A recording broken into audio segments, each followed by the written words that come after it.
ஒன்றானோம் பரமானந்தம். பழுத்த நிலை வரும் வரையில் நீ நான் என்றோம், பதமடைந்தோம் ஒன்றானோம் பரமானந்தம். குரு வணக்கம். சிந்தையை அடக்கியே சும்மாவிருக்கின்ற சீரறிய செய்த குருவி, அந்த நிலைதனில் அறிவு அசைவற்றிருக்க பெருமானந்தம் பொங்குதங்கே. இந்த பெரும் உலகமிசை எடுத்த பல பிறவிகளின் இறுதி பயனாகிய சந்ததமும் என்னை மறவாத சாந்த வாழ்வழித்தோய் என் சந்தோஷ செய்திதுவே, என் சந்தோஷ செய்திதுவே. உள்ள இடத்தை சுற்றிலும் நல்ல தெய்வீக ஆற்றலை நிரம்பின அருட்பேராற்றல் உடலிலே உயிரிலே அலை அலையாக பாய்வதை உணர்கிறோம். அருட்பேராற்றல் உடலிலே உயிரிலே அலை அலையாக பாய்வதை உணர்கிறோம். அருட்பேராற்றல் இரவும் பகலும் எல்லா நேரங்களிலும் எல்லா இடங்களிலும் எல்லா தொழில்களிலும் உறுதுணையாகவும் பாதுகாப்பாகவும் வழி நடத்துவதாகவும் அமையுமாக. அன்னைக்கு வணக்கம், தந்தைக்கு வணக்கம், ஆசான் அருட்தந்தை வேதாத்ரி மகரிஷி அவர்களுக்கு வணக்கம். தவம் துரியம் தொடக்கம் ஆகினை.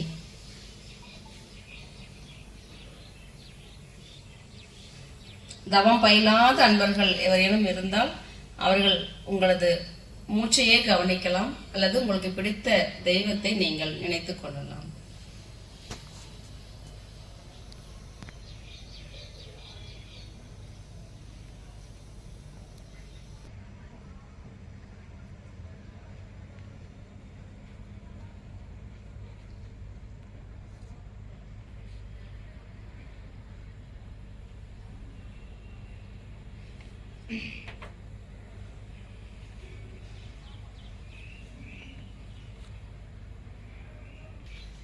துரியம்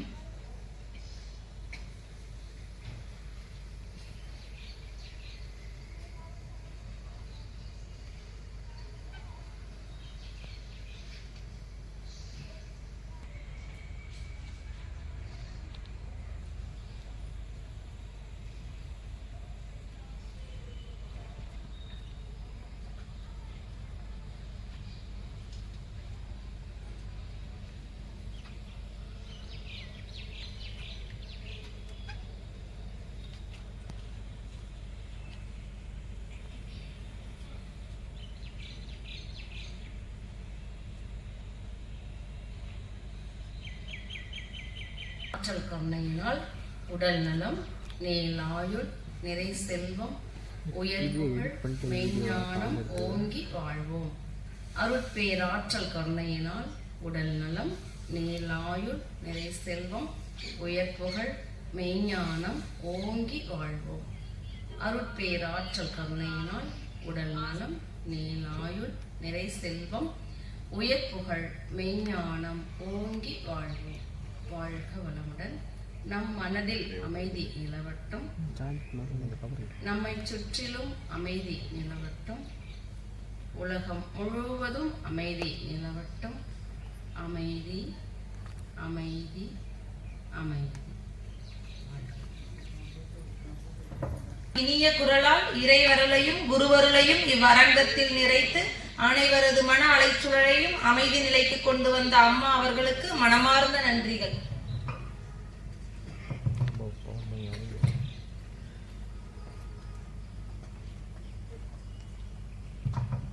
அடுத்த நிகழ்வு சிறப்பு சொற்பொழிவாளர்களுக்கு நினைவு பரிசுகள் வழங்குதல்.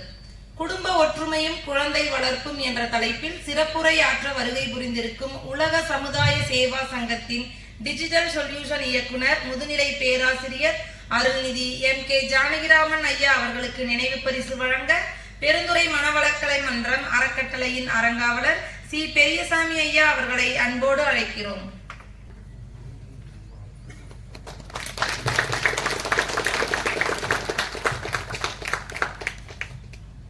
இந்த நிகழ்ச்சிக்கு தலைமை உரையாற்ற வருகை தந்துள்ள பெருந்துறை மனவளக்கலை மன்ற அறக்கட்டளையின் துணைத் தலைவர் பேராசிரியை அருள்நிதி அருணா அம்மா அவர்களுக்கு நினைவு பரிசு வழங்க பெருந்துறை மனவளக்கலை மன்றம் அறக்கட்டளையின் துணைத் தலைவர் K ஈஸ்வரசாமி ஐயா அவர்களை அன்போடு அழைக்கிறோம்.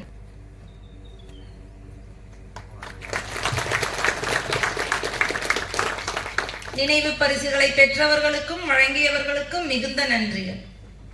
அடுத்த நிகழ்வு சிறப்பு விருந்தினர்களுக்கு நினைவு பரிசு வழங்குதல். மனவளக்கலை யோகா பயிற்சியின் சிறப்பு அம்சங்களை பெருந்துறை தாலுகா வாழ் மக்கள் அனைவரும் உணர்ந்து அறிந்து கொள்ள வேண்டும் என்ற உள்ளார்ந்த வேட்கையோடும் அன்போடும் நிதியுதவி அளித்துள்ள சான்றோர்களுக்கு நினைவு பரிசுகளை வழங்க உலக சமுதாய சேவா சங்கத்தின் டிஜிட்டல் சொல்யூஷன் இயக்குனர் முதுநிலை பேராசிரியர் அருள்நிதி MK ஜானகிராமன் ஐயா அவர்களை அன்போடு அழைக்கிறோம். Andal textiles paper mills private limited நிறுவனத்தின் மேலாண்மை இயக்குனர் திரு B சுப்பிரமணியம் ஐயா அவர்களை நினைவு பரிசினை பெற்றுக்கொள்ள அன்போடு அழைக்கிறோம். Armstrong textiles processing private limited நிறுவனத்தின் பொது மேலாளர் திரு T ரமேஷ் ஐயா அவர்களை நினைவு பரிசினை பெற்றுக்கொள்ள அன்போடு அழைக்கிறோம்.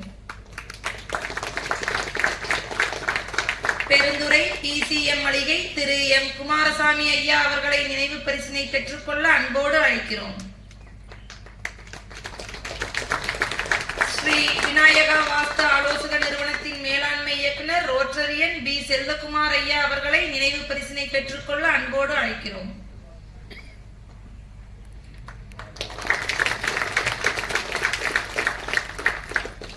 பெருந்துறை ரோட்டரி சங்கத்தின் செயலாளர் ரோட்டரியன் L கருப்புசாமி ஐயா அவர்களை நினைவு பரிசினை பெற்றுக்கொள்ள அன்போடு அழைக்கிறோம்.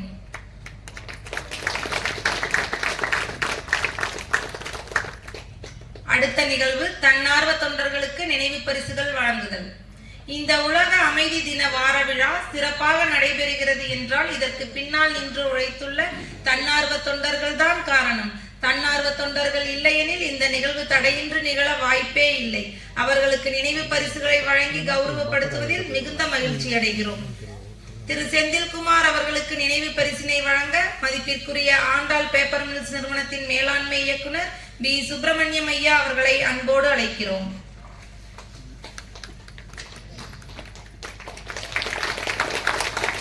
அருள்நிதி லாவண்யா அவர்களுக்கு நினைவு பரிசினை வழங்க மதிப்பிற்குரிய திரு T ரமேஷ் ஐயா அவர்களை அன்போடு அழைக்கிறோம்.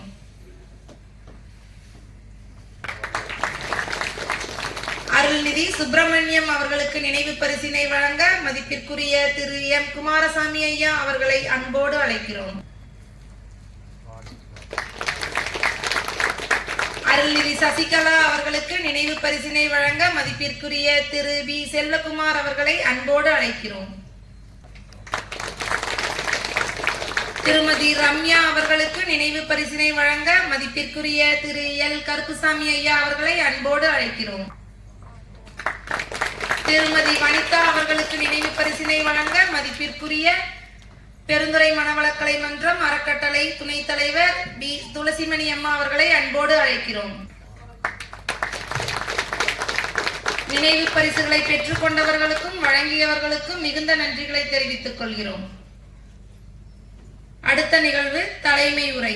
உலக சமுதாய சேவா சங்கத்தின் பெருந்துறை மனவளக்கலை மன்றத்தின் துணைத் தலைவர் பேராசிரியர் அருள்நிதி அருணா அம்மா அவர்களை தலைமை உரையாற்ற அன்போடு அழைக்கிறோம். வாழ்க வையகம், வாழ்க வளமுடன்.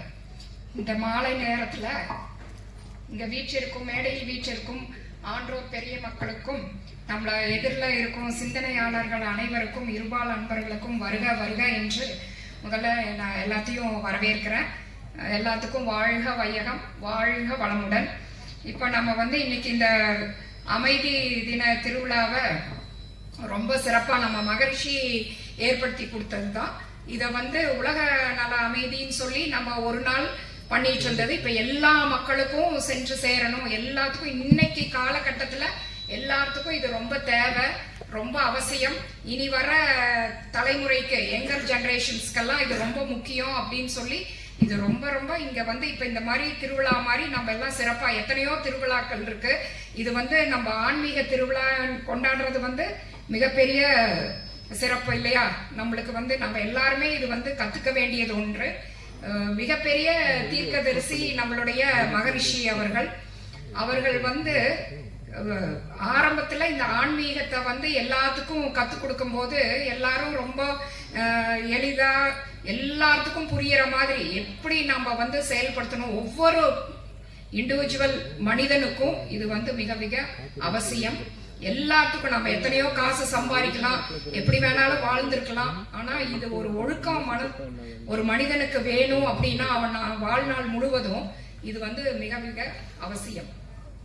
இது வந்து இன்னைக்கு என்ன தலைப்புல பேச போறோம்னா, ஐயா அவர்கள் ஜானகிராமன் ஐயா அவர்கள் வந்து பேச போறாங்க. ரொம்ப நல்ல தலைப்பு, இன்றைய காலகட்டத்துக்கு வேண்டிய தலைப்பு. ஆனா முன்னாடியே பாருங்க எவ்வளவு அழகா மகரிஷி வந்து இதை பத்தி எல்லாம் சொல்லி வச்சிருக்கிறாங்க. என்னன்னா குடும்ப ஒற்றுமை, குழந்தை வளர்ப்பு, இது இன்னைக்கு வேணும் தானுங்க, இன்னைக்கு ரொம்ப அவசியம் இது.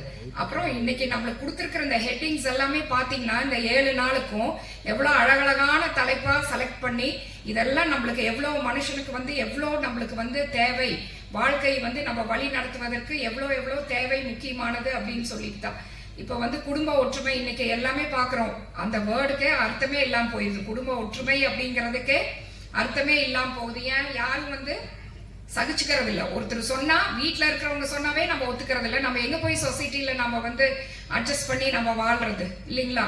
நம்ம வீட்லயே ஒரு பெண் குழந்தை பிறந்திருக்கு அப்படின்னா அவளுக்கு வந்து நம்ம எல்லாமே சின்னதுல இருந்தே நம்ம சொல்லி கொடுக்கணும். சகிப்புத்தன்மை எப்படி நம்ம சகிச்சுக்கணும் அப்படின்னு. அதுக்காக எல்லாத்துக்கும் வந்து இது பண்ணணும்ன்ற அவசியம் கிடையாது.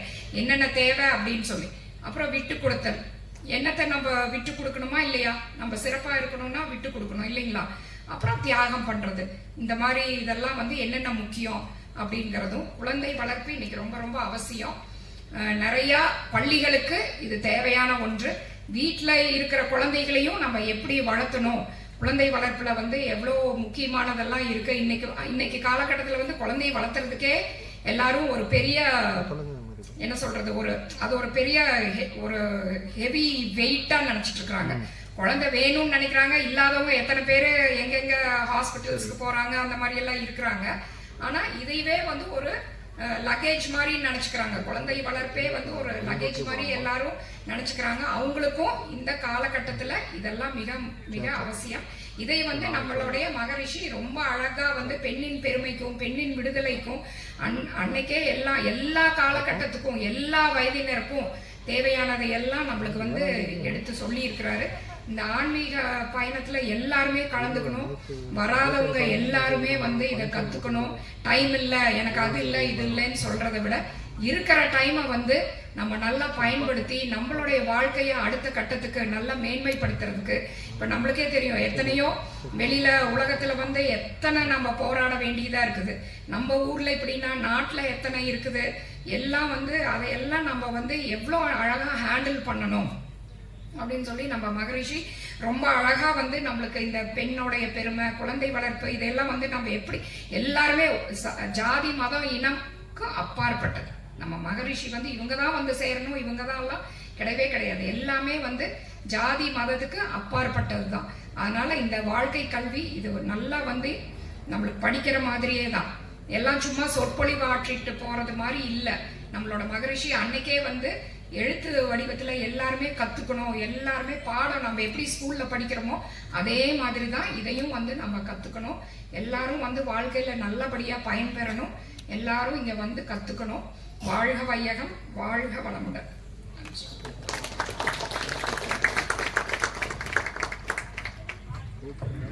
மகரிஷியின் மேன்மையையும் மனவளக்கலையின் மகத்துவங்களையும் மணிமணியாய் கோர்த்து ஒரு நல்ல வாழ்வியலின் முக்கியத்துவம் என்ன என்பதை எடுத்துரைத்த அம்மா அவர்களுக்கு மிகுந்த நன்றிகள்.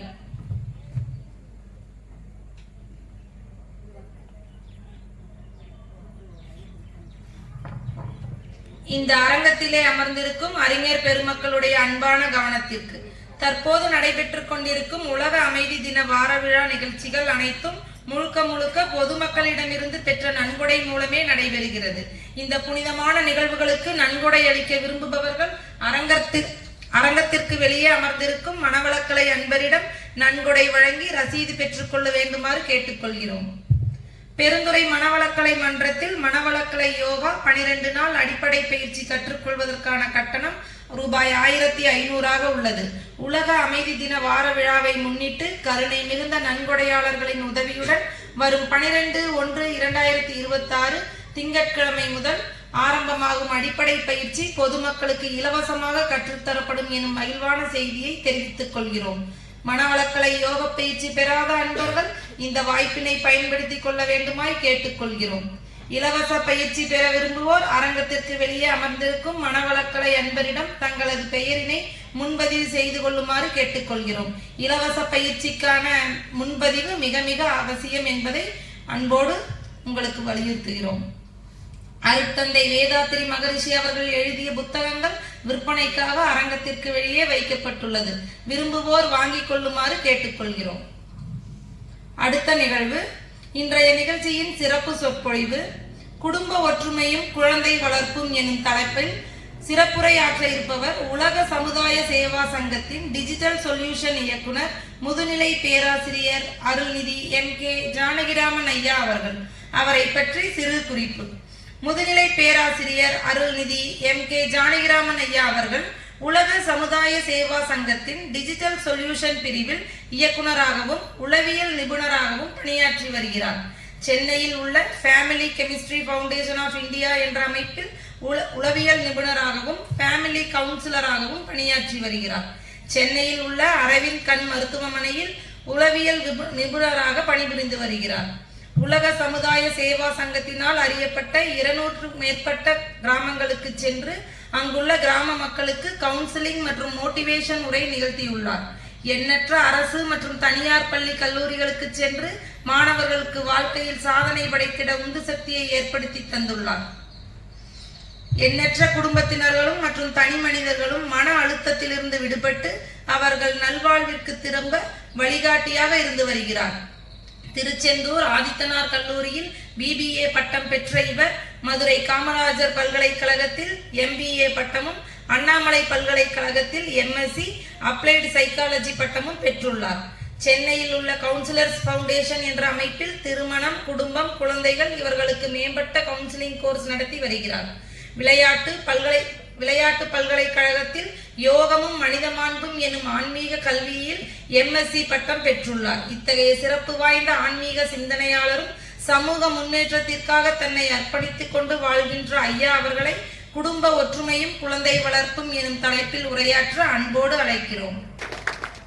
வாழ்க வையகம், வாழ்க வையகம், வாழ்க வளமுடன். குரு வாழ்க, குருவே துணை. அனைவருக்கும் மாலை வணக்கம். வாழ்க வளமுடன். இந்த வாய்ப்பை கொடுத்த இறையாளர்களுக்கும் குருவினர்களுக்கும் நமது மன்றத்தின் தலைவர் உள்ளிட்ட பெரியவர்கள் அனைவருக்கும் இக்குடிக்கிற நல் உள்ளங்களுக்கும் மனமார்ந்த நன்றியும் வாழ்த்துக்களும். இன்று நாம் சிந்தனை செய்ய வந்திருக்கின்றோம். சொற்பொழிவு அல்ல, எனக்கு தெரியும் உங்களுக்கு தெரியாது, சொல்ல போறது கிடையாது. நான் சொல்வதெல்லாம் உங்களுக்கு தெரிந்த விஷயங்கள் தான். இது ஒரு நினைவூட்டலாக இருக்க போகிறது. இன்றைய காலகட்டத்தில் குடும்பங்கள் எப்படி இருக்கின்றன? முன்போல் இருக்கின்றதா? இன்று எங்கு பார்த்தாலும் பிரச்சனைகள், கணவன் மனைவி பூசல், குழந்தைகள் உறவு நன்றாக இல்லை. அதை நாம் மனவளக்கலை அன்பர்கள் நம்முடைய குடும்பம் எப்படி இருக்க வேண்டும், குழந்தை எப்படி இருக்க வேண்டும் என்று சிந்திக்க வேண்டும். நான் வந்துங்க கவுன்சிலிங் ஆரம்பிச்ச காலத்துல ஒரு 25 இயர்ஸ்க்கு முன்னாடி சென்னையில ஹைகோர்ட்டுக்கு போவேன், ஃபேமிலி கோர்ட். அங்க போனேன்னா ஒரு கோர்ட் இருக்கும், ஒரு கோர்ட்டில் ஒரு நாளைக்கு ஒரு 10-15 கேஸ் வரும்.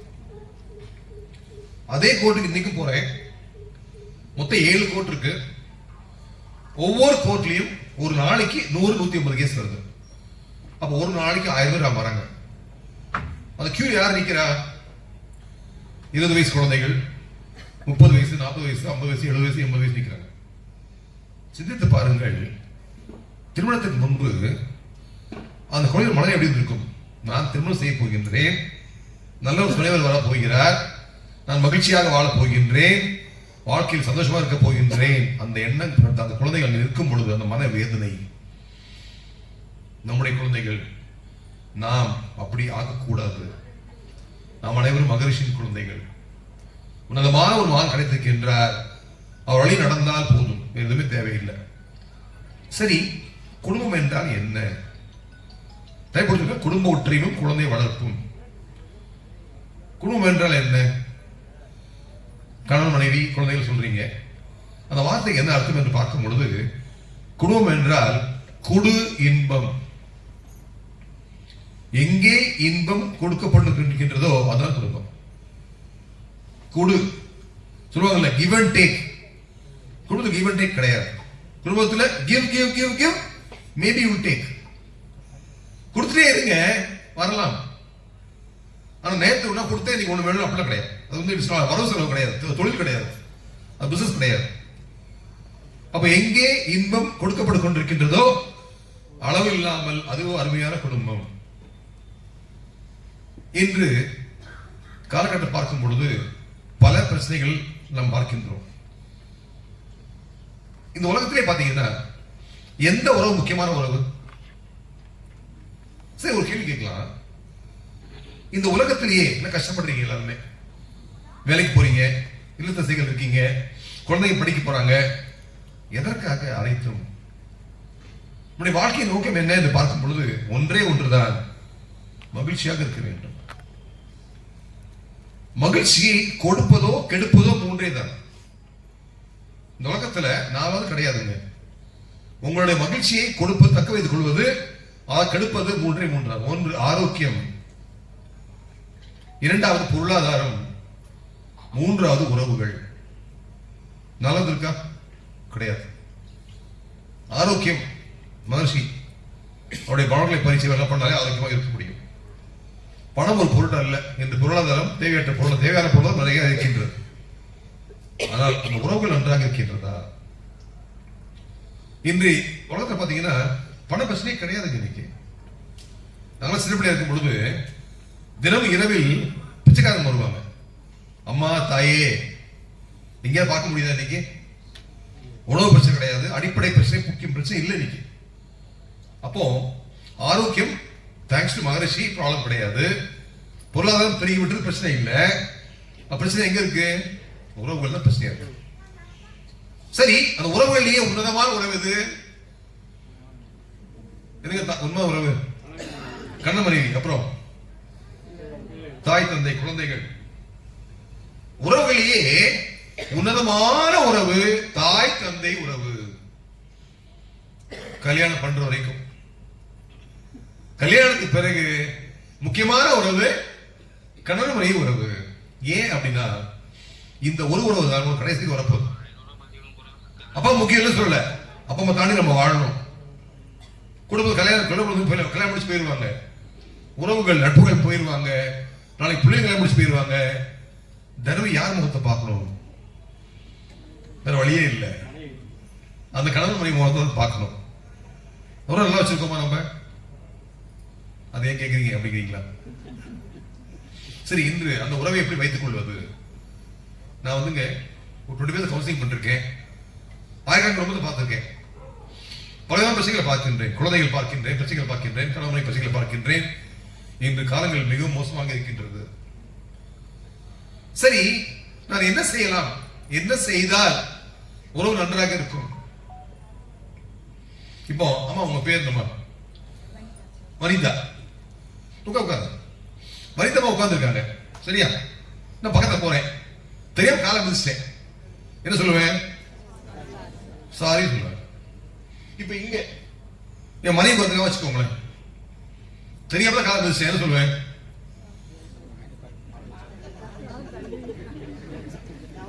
என்ன சொல்லுவேன்? காலை இங்கே வரைக்க கூடாது. வனிதா மாம திருப்பி வாழ்க்கையில பாப்பேன்னு தெரியாது. அங்க நான் சாரி சொல்றேன், என் கூட ஒரு சாரி சொல்ல முடியலையே. சிந்திப்போம். உங்க வீட்டுக்காரு வர சட்டை புதுசா போட்டிருக்காரு. பார்த்த உடனே என்னங்க மாப்பிள மாதிரி இருக்கீங்க சொல்றீங்களா? சொல்றாங்களா? சொல்ல மாட்டீங்க. சமையல் பண்றாரு பெண்கள் ஆண்கள் சமையல் பண்றது பெண்கள் என்ன மாறலையா? சரி, சமையல் பண்றவங்க சமையல் சாப்பிடுறவங்க அம்மா சாப்பாடு சூப்பர் சொல்றாங்களா? சொல்றது இல்ல. சொல்றது இல்லையாம்மா? என்னம்மா குறை சொல்லுவாங்க. அதாவது கணவன் மனைவியிடமும் மனைவி கணவனிடமும் தினமும் 3 வார்த்தை பகிர்ந்து கொள்ள வேண்டும். என்ன 3 வார்த்தை? Please, sorry, thank you. தயவு செய்து, நன்றி, மன்னிச்சிடுங்க. இது தேவையா? நிச்சயமாக தேவை. எதிர்பார்க்க மாட்டார்கள், சொன்னால் பிடிக்கும். அதாவது ஒரு அம்மா வீட்டு வெள்ளத்தரசியா இருக்காங்க வச்சுக்கோங்களேன். ஐயா வேலைக்கு போயிட்டு வர்றாரு. வந்த உடனே ஐயா சொல்றாரு, ஏய் ஒரு காஃபி கொடு. நமக்கு என்ன தோணும் மனசுல? இந்த நாய்க்கு காஃபி தான் கேட்க தோணும். வந்த உடனே தோல்ல கையை போட்டு, கண்ணா எப்படிடா இருக்க? சாப்பிட்டே ராஜா, ஒரு காஃபி கொடுறாங்க.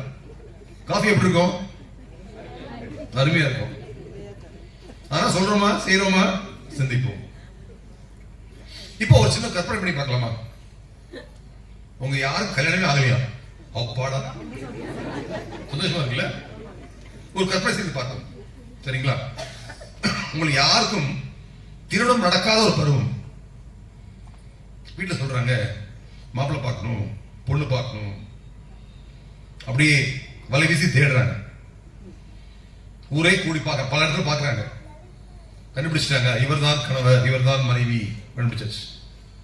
அப்படியே பேசுறீங்க, பழகுறீங்க, நிச்சயதார்த்தம். அப்படியே நல்லா மீட் பண்றீங்க, சந்திக்கிறீங்க, பழகுறீங்க, பேசி கொள்கின்றீங்க. நிறைய ஆசை, தெரிந்து கொள்ள வேண்டும் என்ற ஆவல். அப்படி திருமணம். ஊரே கூடுகிறவங்களை வாழ்த்துவதற்காக திருமணம் முடிகின்றது. முதல் இரவு, தேனிலவு, அற்புதமான நாட்கள். ஒரு நெருக்கம் இருந்தது, ஒரு அன்பு இருந்தது, ஒரு பாசம் இருந்தது, ஒரு கிண்டல் இருந்தது, ஒரு கேலி இருந்தது, ஒரு அரவணைப்பு இருந்தது, ஒரு முத்தம் இருந்தது. இப்பொழுது அது கூடியிருக்கின்றதா, குறைந்திருக்கின்றதா? காண போயிடுச்சா? காண போயிடுச்சா? சரி, அது இருந்தால் பிடிக்குமா, பிடிக்காதா? இருந்தால் பிடிக்கும், அப்படித்தானே? சரி, அதை மீண்டும் கொண்டு வர எவ்வளவு செலவாகும்? 1 கோடி ஆகுமா? 10 லட்சம் ஆகுமா? மனசு போதும். செலவே ஆகாது, செலவே ஆகாது. ஆனால் இருந்தால் பிடிக்கும். நான் ஏன் செய்யக்கூடாது? சிந்திப்போம். அதாவது வீட்டில் அந்த வார்த்தைகளை நாம் பயன்படுற விதம், அந்த கோபத்தோடு, கரிசனத்தோடு, வருத்தத்தோடு செய்யும் பொழுது அங்கு நிச்சயமாக மனம் வருத்தப்படுகிறது. நான் கவுன்சிலிங் பண்ணும் பொழுது நிறைய பேர் வருவாங்க. நான் சொல்றது ஒன்றுதான், ஒரு கணவன் பிரச்சனை வந்துச்சுன்னா அது காரணம் கணவனா மனைவியா? இருவரும் காரணம், நிச்சயமாக இருவரும் காரணம். ஆனால் யார் 10%, யார் 90, யார் 20, யார் 80, யார் 30, 70, அது நமக்கு தெரியாது. இதுக்கு தராசு கிடையாது. ஐயா சொல்றாரு, ஐயா நான் 10% ஐயா, மனைவி 90%. நான் சொல்லுவேன், அந்த 10 மாத்துங்களே 90 மாறிடும். ஈகோ நாய மாறணும். மனைவி சொல்றாங்க, ஐயா நான் 20% ஐயா, அவர் 80% ஐயா, நீங்க 20 மாத்துங்களே. யாருக்காக மாத்தணும்? உங்களுக்காக. அதை மாற்றினால் நீங்கள் நன்றாக இருப்பீர்கள். உதாரணத்துக்கு, நான் வீட்டில் இருக்கேங்க, நான் என் மனைவியை நன்றாக வைத்துக் கொள்ளவில்லை என்றால், புரிஞ்சுக்கோங்க, நான் என் மனைவியை நன்றாக வைத்துக் கொள்ளவில்லை என்றால் நான் நன்றாக இல்லாததை என் மனைவி உறுதி செய்து விடுவாள். நடக்காதா? நிச்சயம். அப்போ நான் எனக்காக, என் ஆரோக்கியத்திற்காக, என் மகிழ்ச்சிக்காக நான் என் நன்றாக வைத்திருக்கின்றேன், நினைச்சுக்கலாம், தப்பு இல்லை. இது அற்புதமான உறவு. கடைசி வரப்போகுது, எந்த ஒரு கடைசி வரப்போவது கிடையாதுங்க. அதை நாம் இன்று நன்றாக வைத்துக் கொள்ளவில்லை, சரி, நம்ம வீட்டுல எல்லாம் பஸ் சாரி கார் வச்சிருக்கீங்க, பைக் வச்சிருக்கீங்க, அப்படிதானே? அந்த பைக்ல பிரேக் இருக்கா? பைக்ல பிரேக் இருக்கு. நான் சொல்றது உண்டு, ஒரு மனைவி கணவனுக்கு அந்த பைக்ல இருக்கிற பிரேக் மாதிரி இருக்கணும். எதுக்காக பைக்ல பிரேக் வச்சிருக்காங்க சொல்லுங்க பார்க்கலாம். கண்ட்ரோல் பண்றதுக்கு. ஓகே, வேற விபத்துல தவிர்ப்பதற்கு, வேற நிறுத்துவதற்கு, வேற வேக காரணங்கள், வேகத்தை குறைப்பதற்காக, வேற. இதெல்லாம் காரணமே கிடையாதுங்க. ஒரே ஒரு காரணம் தான், நீங்கள் வேகமாக போவதற்கு. உங்க பைக்ல பிரேக் இருக்கிறதுனால நீங்க வந்து என்ன பண்றீங்க, உங்களை வேகமா போவது உதவி செய்கிறது. பிரேக் இல்லைன்னா வண்டி நிறுத்திடுவீங்க. எப்படி அந்த பிரேக் நீங்கள் வாழ்க்கையில் வேகமா உதவி செய்கிறதோ, அதே மாதிரி ஒரு மனிதன் கணவனுக்கு பிரேக் மாதிரி இருந்து, என் மகாராஜா நீ வாழ்க்கையில் உயர்ந்து வா, நான் பிரேக் மாதிரி இருக்கேன். அதே மாதிரி கணவன் மனைவிக்கு பிரேக் மாதிரி இருந்து, என் மகாராணி நீ வாழ்க்கை உயர்ந்து செல், நான் பிரேக் மாதிரி இருக்கேன். அப்ப கணவனுக்கு மனைவியும், மனைவி கணவன் பிரேக் மாதிரி இருந்தா உறவு எப்படி இருக்கும்? பிரமாதமாக இருக்கும். இதை பார்ப்பதற்கு கணவனை வந்தாங்க, இளம் தம்பதியர். நம்ம 27 வயசு, அவருக்கு 29 வயசு. ஒரு சின்ன குழந்தை இருக்கின்றது. திருமணம் 3 வருஷம் ஆச்சு. ரெண்டு சண்டை போட்டிருக்காங்க. பல பசைகள் ஒரு 2-3 மணி நேரம் பேசியிருந்தேன். உங்ககிட்ட தனித்தனியா பேசினேன், சேர்ந்து பேசினேன். கடைசி அம்மா முடிச்சு எழுதிச்சாங்க. சொன்ன வார்த்தை இதுதான். எழுதிச்சு சொன்னாங்க, ஐயா எனக்கு பாருங்க ஐயா, எவ்வளவு அழகா இருக்கேன், நல்ல வேலை பார்க்கிறேன், நிறைய படிச்சிருக்கேன், நல்லா சம்பாதிக்கிறேன், எனக்கே இந்த வருஷம் புருஷன் வாச்சா சொல்லுங்க.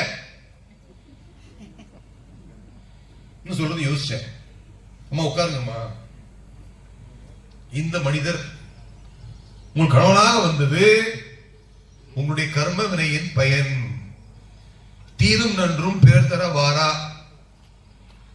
உங்களுடைய கர்ம வினையின் படி இவர்தான் வர வேண்டும் என்பது விதி. அந்த விதியின் படி அந்த இவரை ஒரு கணவனாக, ஒரு கருவியாக அனுப்பி வைத்திருக்கிறது. இவர் வந்ததனால் உங்கள் கர்மா கழிந்து யார் நடக்க போறாங்க? பிள்ளைங்க நல்லா போறாங்க. இல்லைங்க எதிர்பார்க்கிற மாதிரி அன்பான கணவர் எல்லாமே ஓகே ஓகே ஓகே கணவன் வந்திருந்தால் கர்மா கழிந்துட்டு எங்க போயிருக்கோம்? பிள்ளைகிட்ட போயிருக்கோம். அப்ப இவர் கர்த்தா கிடையாது, கர்த்தா நீங்கள் தான். இவர் கருவிதானே. அந்த கருவி நிந்திக்க வேண்டுமா, வாழ்த்த வேண்டுமா? கை பிடிச்சிட்டாங்க, அழுதுட்டாங்க. இந்த மாதிரி தாங்க நம்ம வீட்டுல கணவன் மனைவி, குழந்தைகள், பெற்றோர், உடன் பிறந்தோர், உங்க நெய்பர்ஸ், உங்க வீட்டுல வேலை பார்க்கிறவங்க, ரோட்ல போய் யாரையாவது பாக்குறீங்க, அனைவரும் கர்மப்படிதான் அமைவார்கள். அப்ப அமைந்த அந்த கணவன் மனைவி நம்முடைய கர்மவரையில் வந்ததினால் அதை நாம் கொண்டாட வேண்டும். அவர்கள் நன்றி சொல்ல வேண்டுமா, நிந்திக்க வேண்டுமா? நன்றி சொல்ல வேண்டும். நான் சொல்ல யோசிக்கிறீங்க தான், சரிங்களா? அதாவது என்னுடைய அனுபவத்துல நான் பல வருஷம் அந்த அனுபவம் சொல்றேன். எந்த வீட்டில் ஒரு மனைவியின் கை கொஞ்சம் அண்டர்லைன் பண்றேன், ஓங்கி இருக்கின்றதோ அந்த வீட்டில் மகிழ்ச்சி அதிகமாக இருக்கும். எந்த வீட்டில் ஆளுகை ஓங்கி இருக்கின்றதோ அங்கே மகிழ்ச்சி குறைவாக இருக்கும். யோசிச்சு பாருங்க, உங்க வீட்டுல, சொந்தக்காரங்க வீட்டுல, தெரிஞ்சவங்க வீட்டுல, அம்மா நீ பண்ணுமா, உன் திறமை இருக்குமா, நீ பண்ண ஓகேமா என்று அந்த ஆண்மை இடம் கொடுத்தால் அந்த மனைவி செய்வதெல்லாம் கணவனுக்காக குழந்தைக்காக தான். இல்ல நான் தான் ஆம்பளை, நான் நீ கீழே ஆதிக்கம் செலுத்தினால் அங்கே மகிழ்ச்சி குறையும். யோசிச்சு பாருங்க, சொந்தக்காரங்க வீட்டுல, தெரிஞ்சவங்க வீட்டுல எங்கே அந்த அம்மாவுக்கு இடம் இருக்கின்றதோ, அவருடைய கை உயர்ந்து இருக்கின்றதோ அந்த வீட்டில் நிச்சயமாக மகிழ்ச்சி அதிகமாக இருக்கும். ஆனா அது கொஞ்சமா தான் இருக்கும். அதான் அட்டல் பண்ணிருக்கேன். சில ஒருத்தர் இருக்காருங்க, அவ அப்பா கூப்பிட்டு ஐயா ரொம்ப அடிச்சுட்டா ஐயா அப்படின்பாரு. அப்படி பண்ணிடாதீங்க, சரிங்களா? அதாவது இது ஒரு புனிதமான உறவுங்க. இன்னொன்னு என்னன்னா, ஆராய்ச்சி என்ன சொல்லுதுன்னா, நம்முடைய கணவனை உறவுக்குள்ள பிரச்சனை வருவதற்கு 70% காரணம் என்னவென்றால் தாம்பத்தியம். எந்த வீட்டில் இந்த விஷயம் நன்றாக இருக்கின்றதோ அங்க பிரச்சனைகள் மிக மிக குறைவு. நான் ஒரு செக்ஸ் கவுன்சிலர், நிறைய ஃபேமிலிஸ் பார்க்கிறேன். வருவாங்க, சுத்தி சுத்தி வளைச்சு பார்த்து அப்படி அங்கதான் நிற்கும். இதை பொறுத்த வரைக்கும் வழக்கம் பேச போறது இல்லை, நிறைய பெற்ற பேசிக்கலாம். நான் சொல்ல உங்களுக்கு புரிகிறது. எந்த வீட்டில் இந்த விஷயம் நன்றாக இருக்கின்றதோ அங்கே பிரச்சனைகள் மிக மிக குறைவு.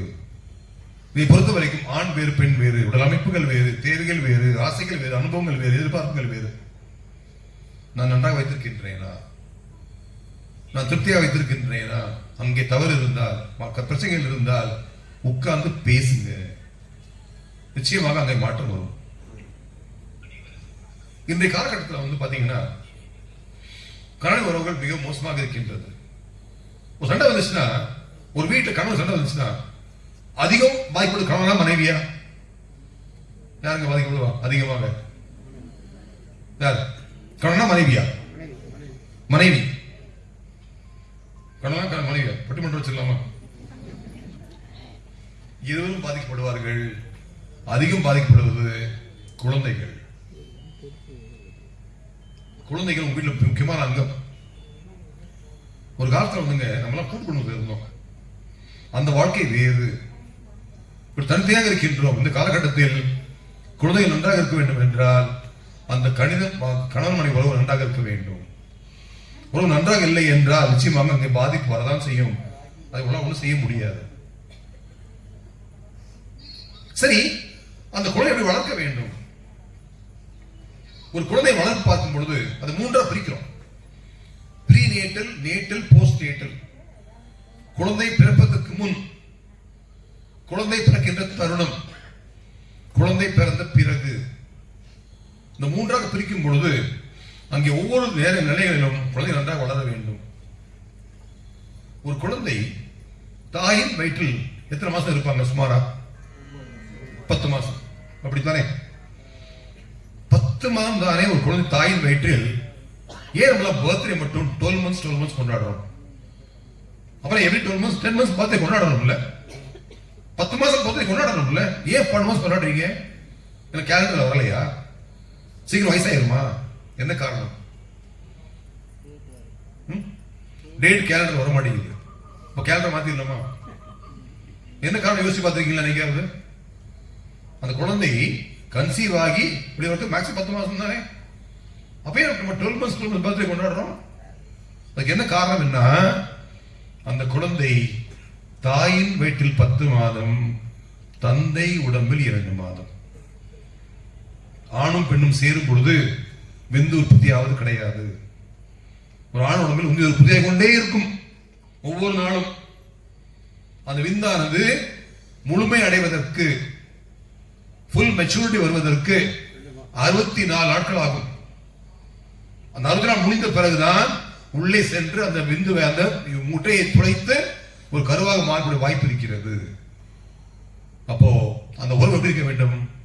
குழந்தை பிறப்பதற்கு முன், குழந்தை பிறப்பதற்கு முன் தாயின் மனநிலை, தந்தையின் உடல்நிலை, தாயின் உடல்நிலை, அந்த உறவு எப்படி இருக்கின்றது? அங்க மாமியார், நாத்தனார் மாதிரி சொல்றாங்கல்ல, 2 லா கஷ்டமான லா. எந்த லா? Mother in law, daughter in லா. பெண்களுக்கு யார் ரொம்ப எதிரி? ஆண்கள் தான். அப்படிதானே? யாருமா எதிரி பெண்களுக்கு? மாமியார். ஓகே.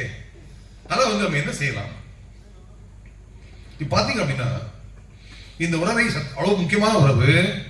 குழந்தைகள் எல்லாம் ஆசைப்படுறோம்ல, குழந்தை நன்றாக இருக்கணும், குழந்தை சூப்பராக பார்க்கணும். அப்போ அந்த வீட்டில் இருக்கின்ற மருமகளுடைய ஆரோக்கியம் நன்றாக இல்லை என்றால் குழந்தை நன்றாக இருக்க வாய்ப்பே கிடையாது. இந்த காலகட்டத்தில் நிறைய வீடுகளில் வந்து ஸ்பெஷலிஸ்ட் வராங்க, பார்த்துருக்கீங்களா? குழந்தை வந்து autism, cerebral palsy, mental retardation, eye disability, dyslexia, நிறைய வராங்க. எனக்கு 2 பெண் குழந்தைகள். 2 பெரிய பொண்ணு வந்து ஒரு மருத்துவர், குழந்தை மருத்துவர், நியூரோ டெவலப்மெண்டல் பீடியாட்ரிஷியன். அவங்க பார்ப்பது எல்லாமே இந்த மாதிரி கஷ்டமான குழந்தைகள் தான். அதாவது ஸ்பெஷல் குழந்தைகள் மட்டும் தான் பார்ப்பாங்க. அவங்க கிளினிக் போய் பார்த்தோம்னா, தாய் வந்திருக்காங்க, தந்தை வந்திருக்காங்க, என் குழந்தை பேச மாட்டாளா, என் குழந்தை அம்மான்னு கூட மாட்டாளா, சாப்பிட மாட்டாளா, நடக்க மாட்டாளா, உட்கார மாட்டாளா? அங்கே வருத்தப்பட்ட குழந்தைகளை தாய் பார்க்கும் பொழுதுதான் அந்த தாய் தந்தை உறவு அருமை தெரிகிறது. நம்மளாம் போய் பார்க்கணும். சரி, நமக்கு கிடைத்த குழந்தைகள் நல்லா கிடைக்கின்றார்களே, அருமையை கொண்டாடுகின்றோமா? என்னெல்லாம் கிடைச்ச வாழ்ந்துருவோம், இது கிடைக்கல நம்ம தேடுவோம். என் குழந்தை ஆரோக்கியமாக இருக்கின்றார், நன்றாக இருக்கின்றார், நன்றாக ஒத்திருக்கின்றா. சரி, குழந்தைகள் நம்மை விட அறிவில் அதிகமாக கம்மியா இருக்காங்களா? அதிகமா இருக்காங்க. எப்படி வளர்க்க வேண்டும் அந்த குழந்தைகளை? உங்கள் பெற்றோர் வளர்க்கணுமா, வளர்க்கணுமா, வளர்க்கக்கூடாதா? உங்கள் பெற்றோர் உங்களை வளர்த்த மாதிரி நீங்க வளர்க்கணுமா, வளர்க்கக்கூடாதா? வளர்க்கணும். நான் ஒரு சைக்காலஜிஸ்ட் சொல்றேங்க, உங்கள் பெற்றோர் வளர்த்த மாதிரி நீங்க வளர்க்கக்கூடாது. அதான் என்ன பண்ணாங்க, ஸ்கூல் விட்டு நல்லா அடிங்க, படிச்சா போக சொன்னாங்களா? படிச்சா என்ன பண்றோம்? கோர்ட்டு போறீங்க, போலீஸ் போறீங்க.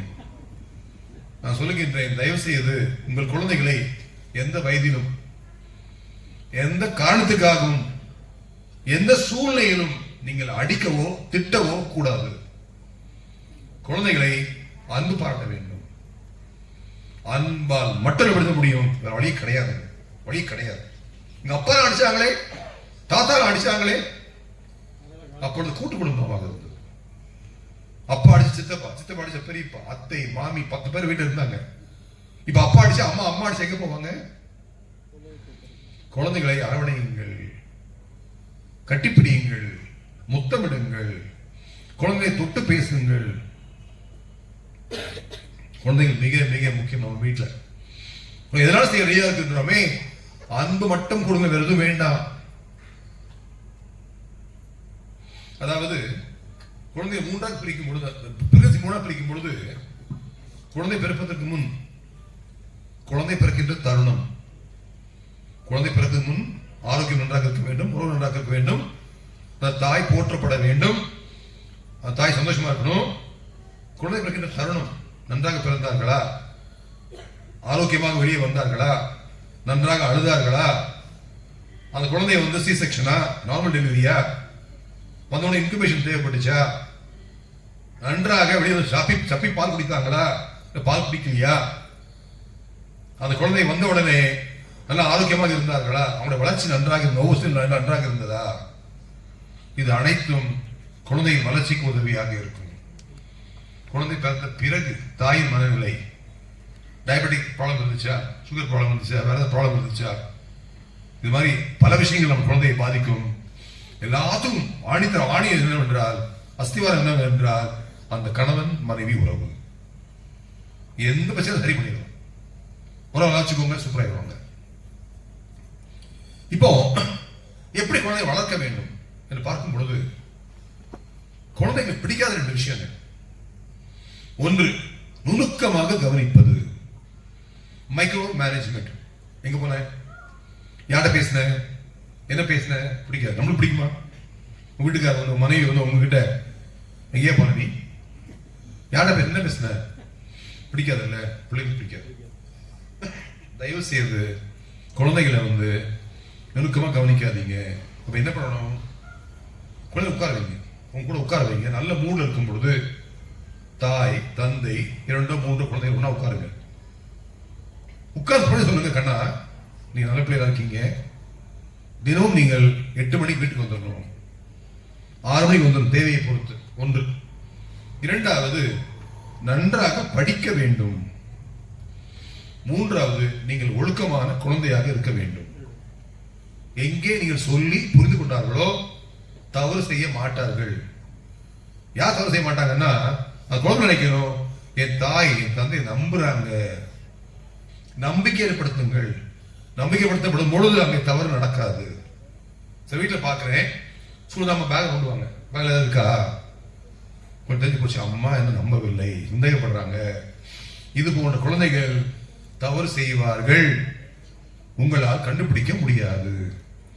விஞ்ஞான உலகம் எல்லாம் இன்டர்நெட் ஆகி போச்சு, சோசியல் மீடியா ஆகி போச்சு, மறைச்சிருவாங்க, கண்டுபிடிக்க முடியாது.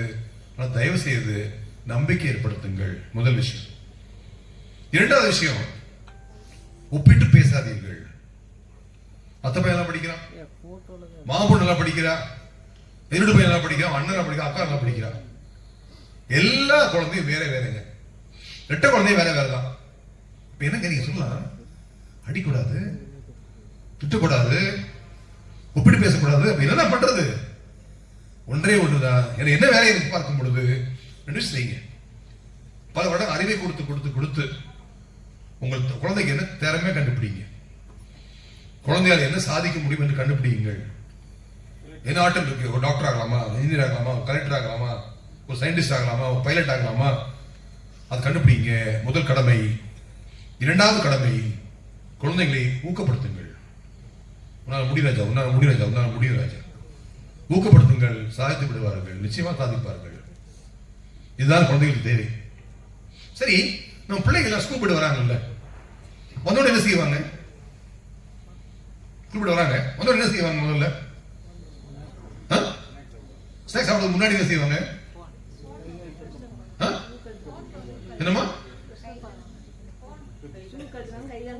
கை கால் முழுக்க வீட்டை அப்புறம் பண்ணுவாங்க. போனுக்கு முன்னாடி என்ன பண்ணுவாங்க? ஸ்நாக்ஸ் முன்னாடி என்ன பண்ணுவாங்க? அடிக்கடி பாக்தி போட்டு என்ன பண்ணுவாங்க?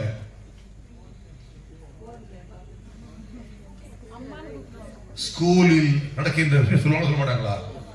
அம்மா நீ ஸ்கூல்லமா டீச்சர் சொன்னாங்கம்மா, இந்த பொண்ணு இது பண்ணாமா, இந்த பையன் பண்ணாமா, நான் இது பண்ணேம்மா. உங்கள் குழந்தைகள் ஒவ்வொரு நாளும் உங்களோட அமர்ந்து 10 நிமிடம் பேசுங்க இந்த விஷயத்த. சைக்காலஜி என்ன சொல்லுதுன்னா, நான் ஒரு சைக்காலஜிஸ்ட். சைக்காலஜி சொல்லுதுன்னா, நான் காலை முதல் மறு அம்மா பார்க்கல, அப்பா பார்க்கல, ஸ்கூல் நிறைய நடந்துச்சு, ஸ்கூல் நடந்துச்சு, அம்மாட்ட சொல்லணும், ஒப்பிக்கணும். அப்படி சொல்லும் பொழுது காதை கொடுத்து கேளுங்க.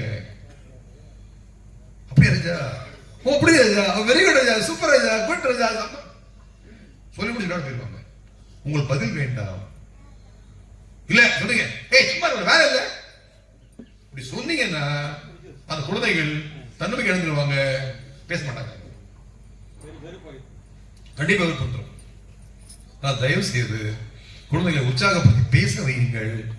உங்க பழக்கம் வந்து பேசட்டும், பழகட்டும், அன்பாக சொல்லுங்கள். இதை பார்க்க ஒரு அப்பா அம்மா வந்தாங்க, ஒரு குழந்தை கொடுத்தாங்க. எத்தனை வயசு குழந்தை? 22 வயசு குழந்தை, 28 வயசு குழந்தை. எந்த பிரச்சனைங்க? இப்போ ஒன்று கல்யாணம் வேண்டாம் சொல்ல, கல்யாணம் பண்ண வைங்க அப்படின்னாங்க. சரி, அப்ப அப்படியே உட்கார வச்சு பேச ஆரம்பிச்சேன்.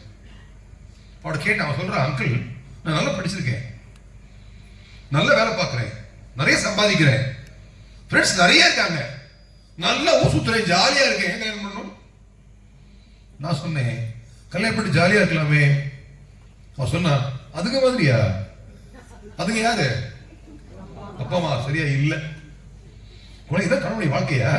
நான் ஜாலியா கல்யாணம் பண்ணியா மாட்டிக்கணும்?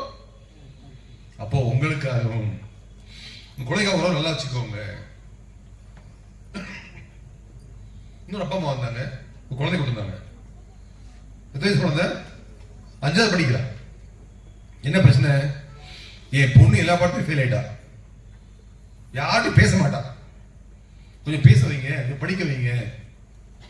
அப்பா வெளியே உட்காந்து பேச ஆரம்பிச்சேன். கேட்டேன், அம்மா நீ யாருக்காக படிக்கிற? நீ அப்பாக்காக படிக்கிறியா, அம்மாக்காக படிக்க? கேட்டேன். என்ன சொல்லணும்? சூப்பர், எனக்காக எனக்காக படிக்கிறா, அப்போ எனக்காக அப்படி சொல்லணும். சொல்றா, அங்கிள் நான் 2 பேருக்காக படிக்கிறேன். தப்பான புரிதல். நான் சொன்னேன் அவகிட்ட, அம்மா நீ அம்மா அம்மா படிக்கல, உலக படிச்சு புரிய வச்சு இன்னைக்கு வந்து அவளை புரிய வச்ச பிறகு 2 மாசம் நல்லா படிக்கிற சூப்பரா படிச்சுட்டு இருக்கா. தப்பான புரிதல். யார் படிக்க தெரியல, ஒரு நன்றாக இல்லை. நம்மள மகரிஷி குழந்தைகள்ங்க. தயவு செய்து குழந்தையோட நின்று நெருக்கமாக அன்பாக இருங்கள், ஆசையாக இருங்கள். மிகப்பெரிய மாற்றம் உறுதியாக வரும். இன்னொன்று என்னன்னா, இந்த காலகட்டத்தில் வந்து குழந்தைகள் தப்பா வழி நிறைய போறாங்க. இன்னைக்கு காலையில உங்க பிள்ளைங்க வந்திருந்தாங்க, அருமையான பிள்ளைகள், சத்தியமாக சொல்கின்றேன், மனதார சொல்கின்றேன். வந்த 200-300 குழந்தைகள் ரொம்ப நிறைவாக இருந்தாங்க, நல்லா கவனிச்சாங்க, அருமையா சில கேள்விகள் கேட்டாங்க, நல்ல உள் வாங்கினாங்க. நிச்சயமாக ஒரு மாற்றம் இருக்கும் குழந்தைகிட்ட. குழந்தைகளை நிறைய எக்ஸ்போஸ் பண்ணுங்க. அந்த வேலை தான். இந்த காலத்து பிள்ளைங்க படிச்சிருவாங்க, திறமை இருக்கு, எக்ஸ்போஷர் கொடுங்க பிள்ளைகளுக்கு. அடுத்து பார்த்தீங்க அப்படின்னா இன்னைக்கு வந்து ஒரு நன்றாக இருக்க வேண்டும் என்றால் உங்களுடைய ஆலோசனைகள் கேட்பாங்களா? கேட்க மாட்டாங்க. நிறைய கேட்கிறாங்க, நான் என் குழந்தைங்களுக்கு அட்வைஸ் பண்ணலாமா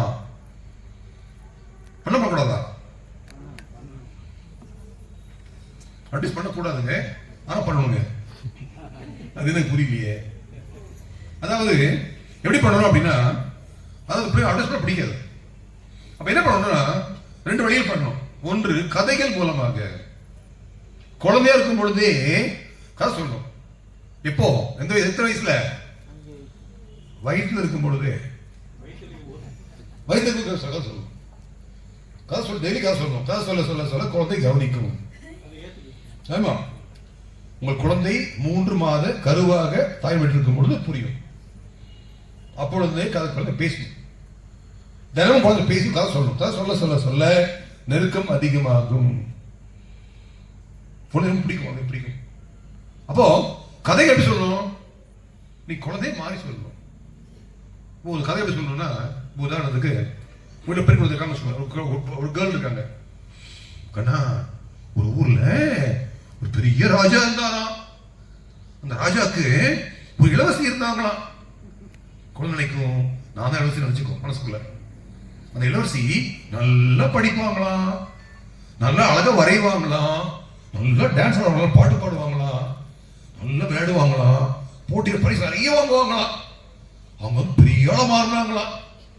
அப்ப குழந்தை நினைக்கும், நானும் போட்டியில பிரைஸ் வாங்கணும், நல்லா பாடணும், நல்லா படிக்கணும். அன்னைக்கு வந்து நீங்க பண்ண சொல்லக்கூடாது, நீ அவங்க பண்ண சொல்லக்கூடாது. சொல்லி முடிச்சு விட்டுருணும். கருத்து உள்ள ஆட்டோமேட்டிக்கா போயிடும். அப்ப நல்லா படித்தால், திறமையை வளர்த்து கொண்டால் நீ நல்லா வரலாம்ன்றது இன்டைரக்டா கொண்டு போகணும். இப்போ உங்க வீட்டுல ஒரு குழந்தை வராங்க, ஓகே, ஒன்று கதைகள் மூலமாக, இன்னொன்று என்ன பண்ணலாம்னா நிகழ்வுகள் மூலமாக. இப்போ வந்து உங்க வீட்டுல ஒரு ஊர்ல பாக்குறீங்க, நடக்குது, எது நடக்குது கண்ணா, பக்கத்துல அங்கிள் இருக்காங்களாமா, பைக்ல போகும்பொழுது சரியா போகலையா, ஹெல்மெட் போடலையா, அடிபட்டு சாரஜா, நீ ஹெல்மெட் போட சொல்லக்கூடாது. அப்போ அட்வைஸ் இன்டைரக்டா போகுது, உள்ள போயிடும். பேப்பர் பத்தியா, பேப்பர்ல போட்டிருக்காங்கம்மா, நடந்துச்சா, டிவி பத்தியா, அப்படி இருக்கு.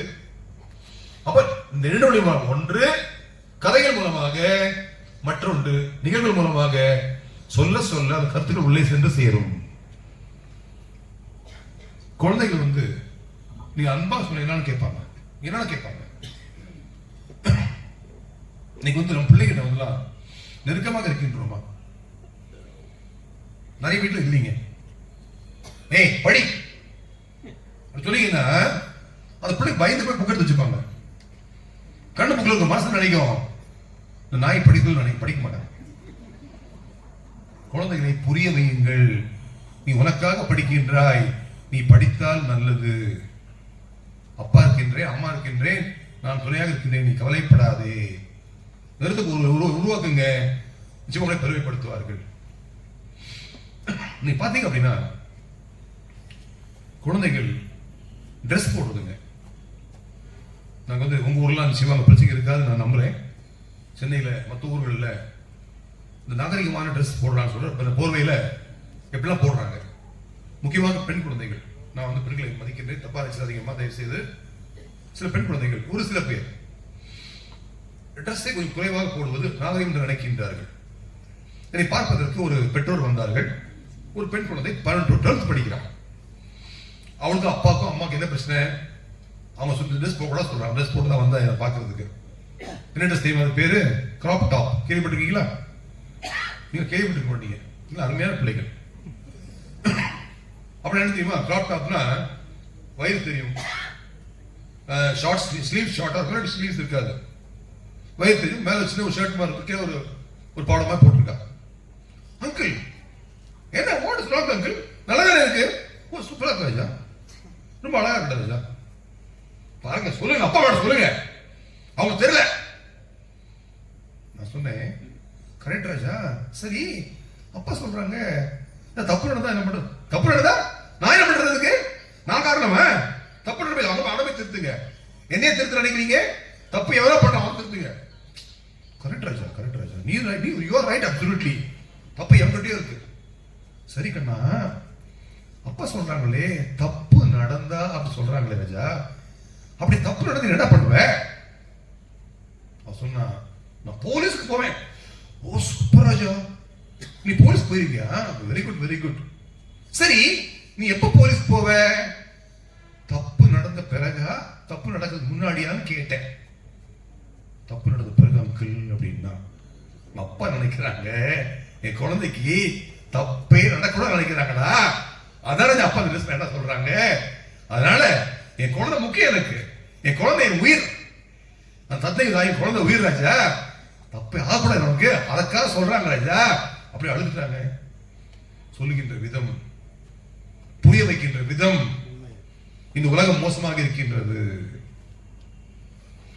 இது பெரிய பிரச்சனை. இன்டர்நெட், நம்முடைய கேட்ஜெட்ஸ், செல்போன், சோசியல் மீடியா 90% உள்ள குப்பை தான் இருக்கு. செக்ஸ் இருக்கு, வயலன்ஸ் இருக்கு. எப்படி பிள்ளைகளை பாதுகாத்தது? எல்லா பெற்றோரும் பெரிய பிரச்சனை. நான் ஒரு சைக்காலஜிஸ்ட் சொல்றேன்னா, போன் கொடுக்கணுமா வேண்டாமான்னு கேட்கிறாங்க. நான் சொல்றேன் கண்டிப்பா கொடுக்கணும். போன் ஏன் கொடுக்கணும்? நீ எனக்கு கொடுக்கலன்னா நான் மன கஷ்டப்பட்டுருவேன். என் ஃப்ரெண்ட்ஸ் தான் வச்சிருக்காங்க, என்கிட்ட இல்லையே. I feel inferior. எனக்கு வந்து ரொம்ப தப்பா நினைப்பேன், குறைவா நினைப்பேன். நான் அதுக்காக கொடுங்க. ரெண்டு கண்டிஷன். ஒன்று, உங்களுக்கு வசதிக்கு தரமா வாங்கி கொடுங்க. உங்களால் என்ன முடியுமோ வாங்கி கொடுங்க. எனக்கு வசதி இல்லையே, ஐபோன் வேணும், வாங்க முடியாது. அவ குழந்தை புரிய வச்ச, அம்மா இதான் முடியும் ராஜா, அப்பாக்கு வாங்கி கொடு ராஜா. ஓகே, புரிய வைங்க. இரண்டாவது, ஒரு நாளைக்கு எவ்வளவு நேரம் பயன்படுத்தணும்? பள்ளிக்கூடத்தில் படிக்கும் பொழுது வார நாளில் 1 மணி நேரம், லீவு நாளில் 2 மணி நேரம், காலேஜ் போன பிறகு வார நாளில் 2 மணி நேரம், லீவு நாளில் 3 மணி நேரம், வேலைக்கு போன பிறகு அவங்க இஷ்டம். இந்த கட்டுப்பாடு இருந்தால் பாதிப்பை குறைக்கலாம். என்ன பண்ணணுங்க? குழந்தை சொல்லுங்க, கண்ணா அம்மா 1 hour யூஸ் பண்றேம்மா. சரி, எந்த 1 hour சொல்லு. அம்மா ஈவினிங் 4 to 5 யூஸ் பண்றேன். 4 மணிக்கு போனை கொடுங்க, 5 மணி திருப்பி எடுத்துருங்க. ஏன் அப்படின்னா போன் கூடயே இருந்தால் சவுண்ட் வரும், பீப் வரும், மெசேஜ் வரும், அவங்களை பாதிக்கும். அதனால தயவு செய்து கட்டுப்பாடு வீட்டை வச்சுக்கோங்க, அது பெரும் உதவியாக இருக்கும். ஆனா நமக்கு பெரிய ப்ராப்ளம் என்னன்னா, குப்பைகள் இருக்கின்றதை எப்படி பாதுகாப்பது?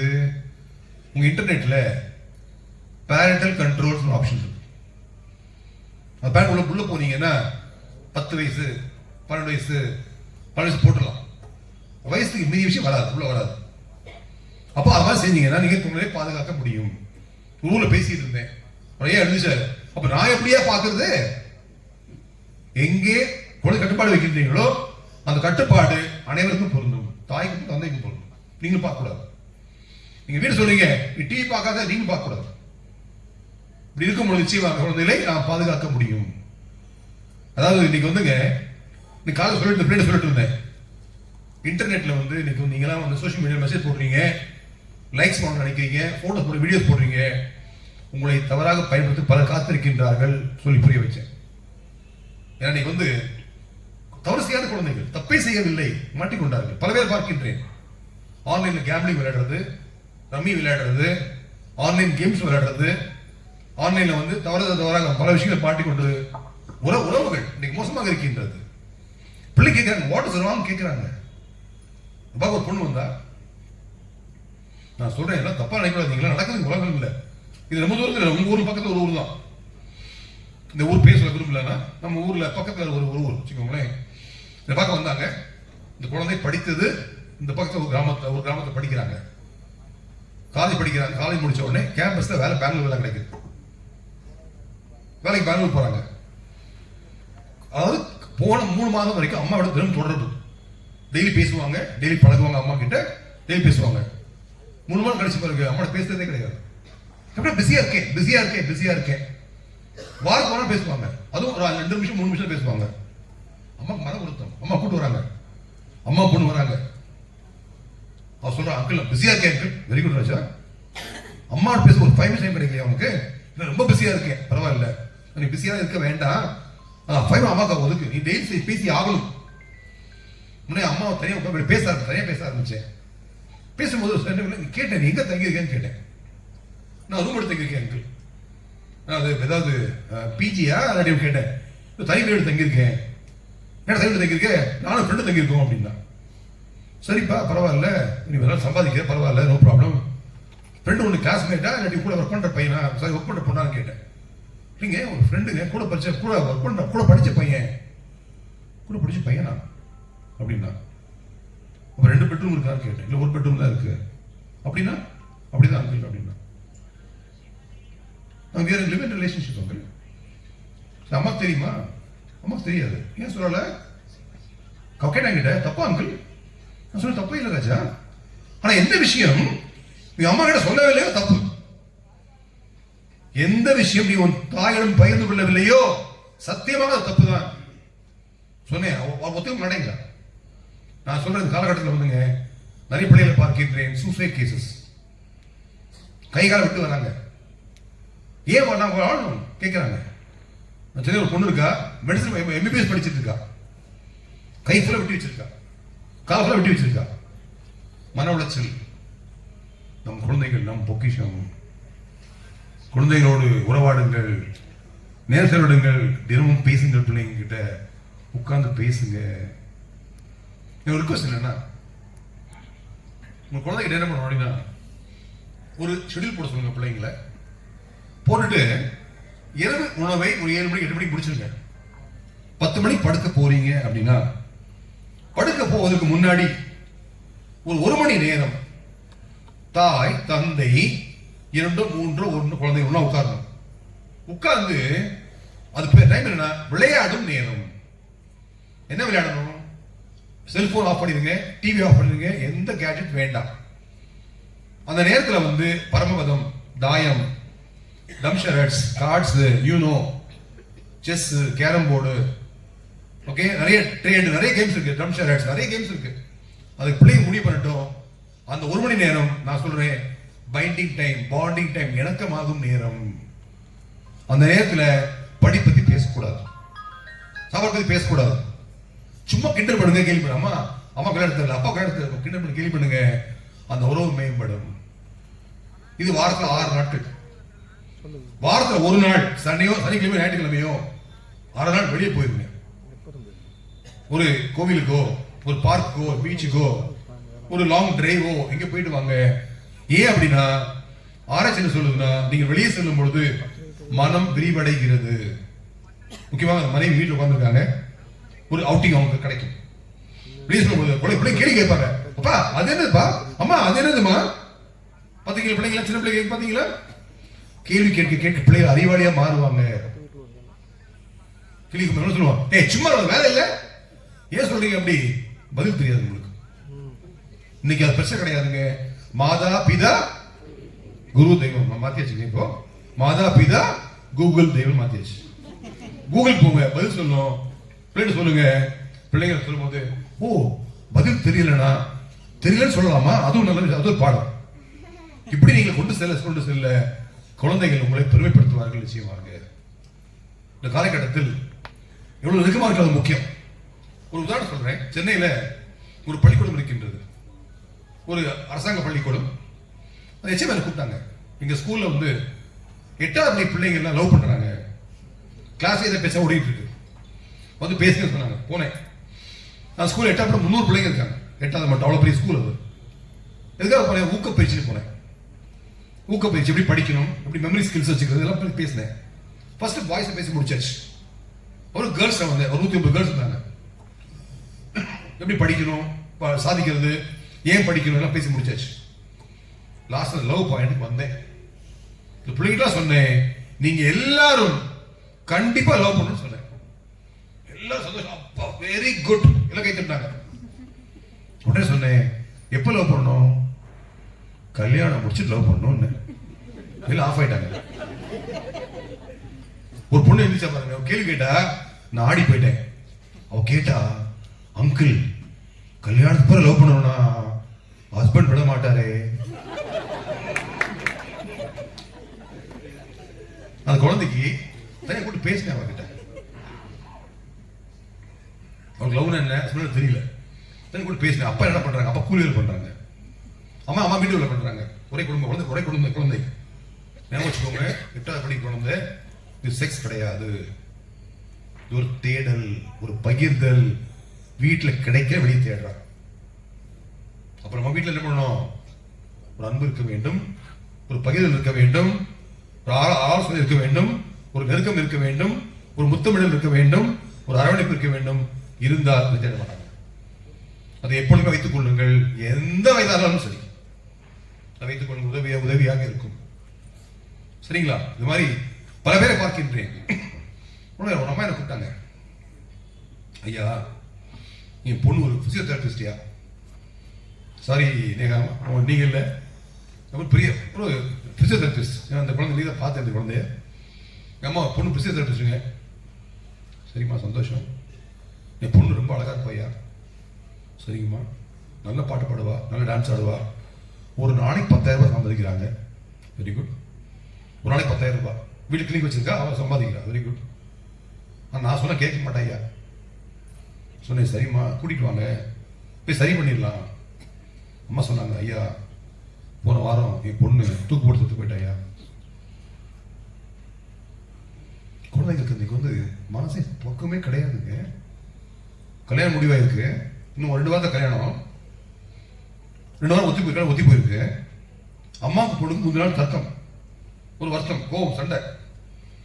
அம்மா சொல்லிட்டாங்க, ஒரு தம்பி இருக்கான், அப்பா இறந்து போயிட்டாங்க நாளைச்சு. அப்பா இருந்து நீ எப்படி கல்யாணம் பண்ணிட்டு போ, நானும் தம்பியும் பிச்சை எடுத்தாது வாழ்ந்துடுறோம் சொல்லிட்டாங்க. 10 மணிக்கு படுக்க ரூம் போறா, அம்மா அவங்க ரூம் போறாங்க, காலை முடிக்கல. இந்த உலகம் எங்கே சென்று கொண்டிருக்கின்றது? குழந்தைகளுக்கு தைரியம் கிடையாது. ஏத்து பேச அம்மா கிட்ட பேச அங்க வாய்ப்பு கொடுக்கின்றோமா? அம்மா கிட்ட அப்பா கிட்ட என்ன வேணா பேசலாம், சொல்லுங்க, பேசட்டும் குழந்தைகள், தவறில்லை. உலகம் எங்கேயோ போய் கொண்டிருக்கின்றது. என்னை பார்க்க ஒரு அப்பா அம்மா வந்தாங்க, ஒரு குழந்தை கொடுத்தாங்க. இந்த பெண் ஒரு டாக்டர், ஒரு மருத்துவர். அந்த பெண் அவன் சொன்னாங்க, ஐயா என் பொண்ணு கல்யாணம் முடிவு பண்ணிட்டோம், நிச்சயதார்த்தம் முடிஞ்சு போச்சு, கல்யாணம் வேண்டாம் எடுத்து சொல்றா, கல்யாணம் படிக்க சொல்லுங்க. உடனே அப்பா வெளியே பேச ஆரம்பிச்சு அவகிட்ட. அவன் டாக்டர், ஒரு கைனகாலஜிஸ்ட், எப்படி படிச்சிருக்காங்க. இல்லை படிக்க கல்யாணத்துக்கு இன்ட்ரெஸ்ட் இல்லைங்க. ஏன் இன்ட்ரெஸ்ட் இல்லாமா? இல்லை பிடிக்கல. அப்படியே கொஞ்சம் பேசி சொல்றா. என் கூட ஒரு பொண்ணு வேலை பார்க்குறா, பொண்ணு பிடிச்சிருக்குங்க, அவங்கள்ட்ட மேரி பேர், அதான் பொண்ணு கல்யாணம் ஆசைப்படுறேன். என்னடா ஒத்து வருமா? இது சரியா இல்லையே. அப்ப முந்தைய சொல்லிக்கலாம்ல, ஏன் முந்தைய சொல்லல? பயமா இருந்துச்சு, இப்ப மட்டும் சொல்றீங்கப்பா. என்ன பதில் சொல்லுவாங்க உங்க வீட்டுல? இந்த காலங்கள் இப்படி மாறிக்கொண்டிருக்கின்றது. அந்த அம்மா அப்பா கூப்பிட்டு நான் சொல்ல வேண்டியதா இருந்துச்சு, உங்க பொண்ணு ஒரு பொண்ணை விரும்புறான்னு சொல்லிட்டு. இன்னைக்கு வந்து சொல்றோம்ல, எல்எஸ், அதாவது லெஸ்பியன், ஓகே, கே, ஒரு பெரிய சப்ஜெக்ட் அது. ஓகே, அதனால வந்து பல பேர் பிரபலிக்க போகின்றார்கள். நம் குழந்தை நாம் பாதுகாக்க வேண்டும். அதுக்கு என்ன பண்ணலாம் அப்படின்னா, நம் பிள்ளைகளை எப்படியாவது நம்முடைய மன வளக்கலை பயிற்சி கொடுங்க. அதை புரிந்து கொள்ள வேண்டும். ஃபர்ஸ்ட் பயிற்சி செஞ்சாங்கன்னா, அந்த கருத்தை புரிந்து கொண்டார்கள் என்றால் நிச்சயமாக வழிதவறி போக மாட்டார்கள். மகிழ்ச்சி கொடுத்த உன்னதமான பயிற்சியை நாம் செய்வோம், குழந்தைகளை பாதுகாப்போம். நம்மளால் முடியும், நிச்சயமாக முடியும். இதுபோல் நிறைய விஷயங்கள் பேசிக் கொண்டே இருக்கலாம். ஒரு டைம் கொடுக்கலாம். 7 மணிக்கு சொன்னாங்க. ஓகே,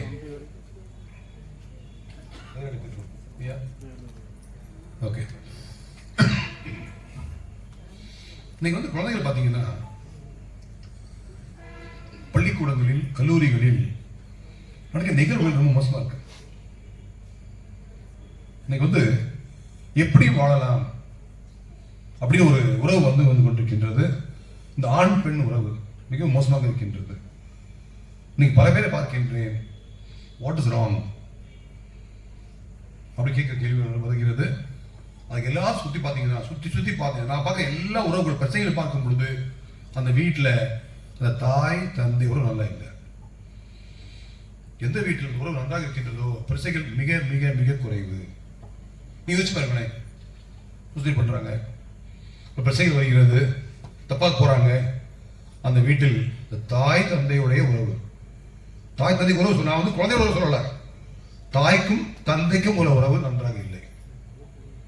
நீங்கள் நன்றாக இல்லை என்றால் குழந்தைகளை கண்டிப்பாக அது பாதிக்கும்.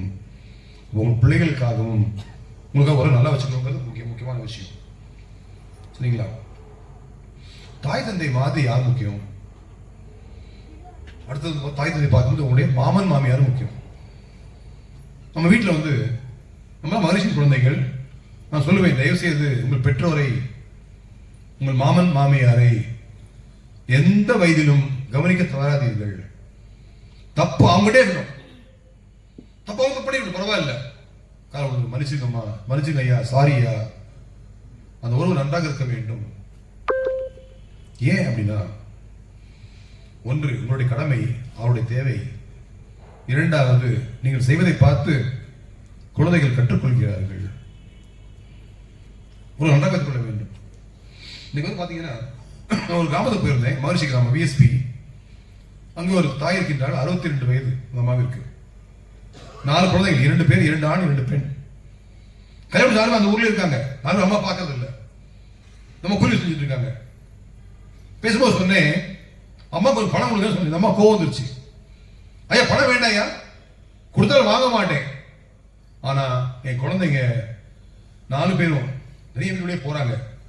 போகும் பொழுது எட்டி பார்த்து, அம்மா நல்லா இருக்கே, அம்மா சாப்பிட்டியா அம்மா சொல்லுங்க. கேட்க மாட்டேங்களே பிள்ளைகள். தயவு செய்து அந்த குழந்தைகளோடு நட்பு பாராட்டுங்கள், அன்பாக இருங்கள். தாய் தந்தை மாமன் மாமியார் மிக மிக முக்கியம். சிறிய அம்மா இருக்காங்க, 93 வயது நமக்கு, 5 குழந்தைகள், 5 பேரும் பெரும் பணக்காரர்கள். 2 பேரும் உங்களுக்கு தெரியும், அவ்வளவு பெரிய ஆட்கள். அவங்க ஒட்டுமே குடும்பம். அப்பா இறந்து கொஞ்சம் நாளாச்சு. 5 பேர் அம்மாட்ட போறாங்க. அவங்க வயசாச்சுமா, சொத்தெல்லாம் பிரிச்சிருந்தோம்மா. சரி பிரிச்சுக்கோங்கப்பா, ஆனா அந்த வீட்டில் நான் தனியா இருக்கேன், இப்படி என் பேர் வீடு பிரிக்காதீங்க சொல்ல அம்மா கேட்கல, பிள்ளைங்க கேட்கல. அப்புறம் சண்டை போகக்கூடாதுங்க, அதை போய் பிரிச்சிடலாம். நல்ல பிள்ளைங்களாச்சு, அம்மா ஒத்துக்கிட்டாங்க. பிரிச்சாச்சு, எழுதி முடிச்சாச்சு, ரிஜிஸ்டர் பண்ணியாச்சு.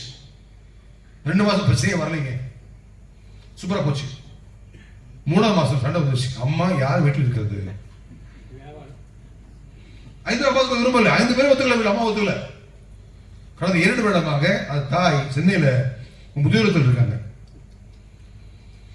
மாசம் 10,000 கட்டணும், பணமே இல்லையே, கொடுத்தாச்சு, பணமே இல்லையே. 5 பேர் சொல்றாங்க, அம்மா நீ கவலைப்படாதீங்கம்மா, பெரிய பணக்காரங்க இல்ல சொல்றாங்க, அம்மா நீ கவலைப்படாதீங்கம்மா, நாங்க 5 பேரும் மாசம் 2,000 ரூபாய் கொடுத்துடுறோம்.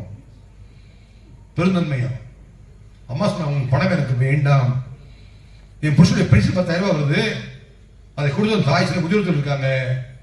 கடந்த 1 வருடமாக எந்த குழந்தையும் அம்மாவை பார்க்கவில்லை. அங்கே பெண்ணும் சரியில்லை, சன்னும் சரியில்லை, பென்ஷன் தான் சரி.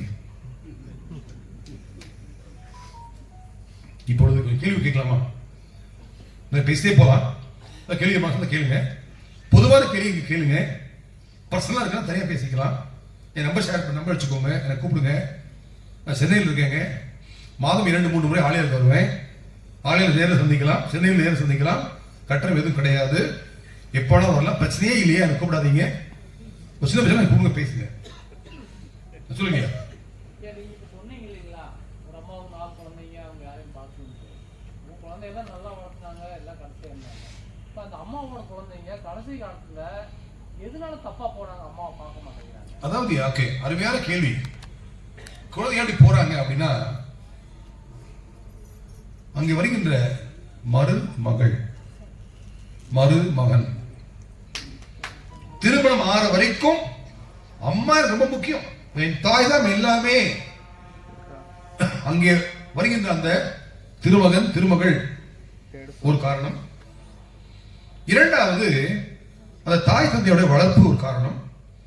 மூன்றாவது அந்த வயதானவர்கள் பேர்ல சொத்து எல்லாம் பிரிச்சு கொடுத்தீங்களே, அது 3வது காரணம். எந்த வீட்லயுமே சொத்து பிரிச்சீங்கன்னா அவங்க பெரியவங்க பேர்ல சொத்து எல்லாம் பிரிக்காதீங்க. அது ஒரு வீடா இருக்கட்டும், ஒரு நிலமா இருக்கட்டும், எதாவது இருக்கட்டும், அதுக்காகவாவது அவளை பார்த்துக்கலாம். சரிங்களா ஐயா? வேற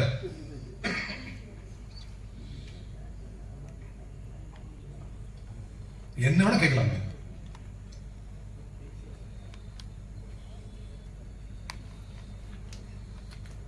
நிறைய எக்ஸ்பீரியன்ஸ் வச்சிருக்கேன். பட் உங்க அளவுக்கு நான் தெரியும் ஆசைப்படுறேன். சொல்லுங்க.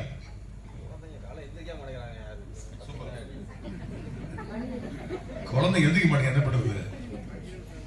இன்னைக்கு காலைல பேசுனீங்க, எதற்காக 10 மணிக்கு தூங்கணும்? காரணம் ஏன் எழுதிக்க முடியல? 10 மணிக்கு தூங்கல. தூங்க 2 மணி ஆகுது, 3 மணி ஆகுது. ஃபர்ஸ்ட் ஆஃப் ஆல் எதற்காக 10 மணிக்கு தூங்கணும் தெரியுமா? நம்மளுக்கு எல்லாருக்கும் 10 மணிக்கு ஏன் படுக்கணும் அதை புரிஞ்சுப்போம். நம்ம உடம்புல வந்துங்க 12 ராஜ உறுப்புகள் இருக்கு. நுரையீரல், கல்லீரல், மண்ணீரல், இருதயம், சிறுநீரல், 12 உறுப்பு இருக்கு. எல்லா உறுப்பும் கழிவு வெளியேற்றுது. எந்த உறுப்பு எத்தனை மணி கழிவு வெளியேற்றணும் அப்படி ஒரு நிர்வாக உடம்பு நடக்குது. 24 மணி நேரத்தில் 2 பிரிச்சிருக்காங்க, இயற்கை பிரிச்சிருக்கு. அப்போ எந்த உறுப்பு எத்தனை மணி கழிவு வெளியேற்றணும் அப்படி ஒரு நிர்வாகம் நடக்கும் பொழுது அதுக்கு ஒரு கடிகாரம் உடம்பு இருக்கு. அது பேரு சிர்காடியன் ரிதம். இந்த கடிகாரம் ஒழுங்காக இயங்குவதற்கு ஒரு கெமிக்கல் தேவை. அதுக்கு பேரு மெலட்டோனின். மெலட்டோனின் பகல்ல சுரக்காது. எப்ப சுரக்கும்? ராத்திரி 9:30 மணில இருந்து காலை 6 மணிக்கு உள்ளாக இடைப்பட்ட நேரத்தில் குறைந்தது 4-5 மணி நேரம் நீங்கள் ஆழ் தூக்கத்தில் இருக்க வேண்டும். தூக்கம் 3 நிலைங்க. ஆரம்ப நிலை, கனவு நிலை, ஆழ்ந்த தூக்க நிலை. அப்ப ஆழ் தூக்கத்துல இந்த நேரத்துல ஒரு 4 to 5 hours இருந்தாங்கன்னா அது சுரக்கும், அருமையா தூக்கம் இருக்கும். காலையில் நல்லா தூங்க ஃப்ரெஷ்ஷா எழுந்திக்கலாம். எப்படி தெரியும் தூங்கலையாண்டு? தூக்கம் எப்பெல்லாம் வரும்? 2 விஷயங்கள். ஒன்று, உடல் சோர்வடைய வேண்டும். 2வது, மனசு லேசா இருக்கணும். காலை முடிக்கும் பொழுது ஃப்ரெஷ்ஷா இருந்தீங்கன்னா தூங்கி அர்த்தம், இல்ல சோர்வா இருக்கும் தூங்கல அர்த்தம். அப்ப அதற்காக தான் பிள்ளைகள் பகல் தூங்கக்கூடாது, நைட் தூங்கணும்னு சொல்றது. சொல்ல பிள்ளை நைட்டை படிக்கிறேன் வேண்டாங்க. நைட் டியூட்டி போறாங்க, கண்டிப்பாக பாதிப்பு இருக்கும், மாற்ற முடியாது. பாதிப்பு மாற்ற முடியாது. ஆனா என்ன பண்றது? டாக்டர்ஸ் இருக்காங்க, நர்சஸ் இருக்காங்க, சில நைட் டியூட்டி போறாங்க, ஃபேக்டரிக்கு போறாங்க, பாதிப்பு இருக்கும். அமெரிக்காக்காரங்க உழைச்சுக்கோங்க, உடம்பு கெட்டு தான் போகும். காரணம் என்னவென்றால் 9 மணிக்கு மேல நான் ஒன்னு ரிக்வெஸ்ட் பண்ணிக்கிறேன், 7 மணிக்கு மேல சாப்பிடாதீங்க. ஆரோக்கியமா இருக்கணும். நம்ம 7 மணிக்கு முன்னாடி சாப்பிட்டுருங்க. 7 மணிக்கு மேல தண்ணி கூட குடிக்கணும். அவர் பழம் சாப்பிடணும், பால் சாப்பிடணும் கிடையாது. 7 மணிக்கு சாப்பிட்டு முடிச்சிருங்க. முடிச்சுட்டு 10 மணிக்கு படுங்க. 7 மணி சாப்பிட்டீங்க, 1 மணிக்கு ஜீரணம் முடிஞ்சு போயிடும். 9 மணிக்கு மேல உங்களுடைய கழிவு மண்டலம் வேலை செய்ய ஆரம்பிக்குது, கழிவு வெளியே போக ஆரம்பிக்குது. அப்ப சாப்பிட்டு என்ன ஆகும்? உடம்பு கெட்டு போயிடும். சரி, ஒரு ஹோட்டல் இருக்குங்க, அது பேர் என்ன தெரியுமா? Mid night biryani. சூப்பரா ஒரு பக்கம் ஹாஸ்பிட்டல் ஆரம்பிச்சிடலாம். வேற சொல்லுங்க ஐயா. குழந்தைகள் ஒரு குறிப்பிட்ட வயதுக்கு மேல பெற்றோருடைய அரவணைப்பிலிருந்து போறப்ப வழி தவறி போறதுக்கு சமூகம் காரணமா, பெற்றோருடைய வளர்ப்பு காரணமா? அதாவது இரண்டும் காரணம். யார் அதிக காரணம் பட்டிமன்றம் வைக்கலாம். அது குடும்பத்தை பொறுத்து, குழந்தையை பொறுத்து. எதை பொறுத்த வரைக்கும் பெற்றோரோடு குழந்தைகள் இணக்கமாக இருந்தால் வழித்தவறு செல்வது வாய்ப்புகள் மிக மிக குறைவு, இல்லைன்னு சொல்ல முடியாது. ஃபர்ஸ்ட் வீட்டில் தான். வீட்டில் நெருக்கமாக இருக்கும் பொழுது தப்பா போக வாய்ப்பு கம்மி. நான் பார்க்க கவுன்சிலிங் பண்ண பார்த்தீங்கன்னா 90% உறவு நல்லா இல்லை. அப்பா அம்மா பிள்ளை உறவு நல்லா இல்லை. ரொம்ப ரேரா தான் அது உறவு நல்லா இருக்கு. ஆனால் எனக்கு ஃபர்ஸ்ட் நம்மளுக்கு குழந்தைங்க முக்கியம். நம்ம சரி பண்ணுவோம், மற்ற அறுவடை நடக்கும். வேற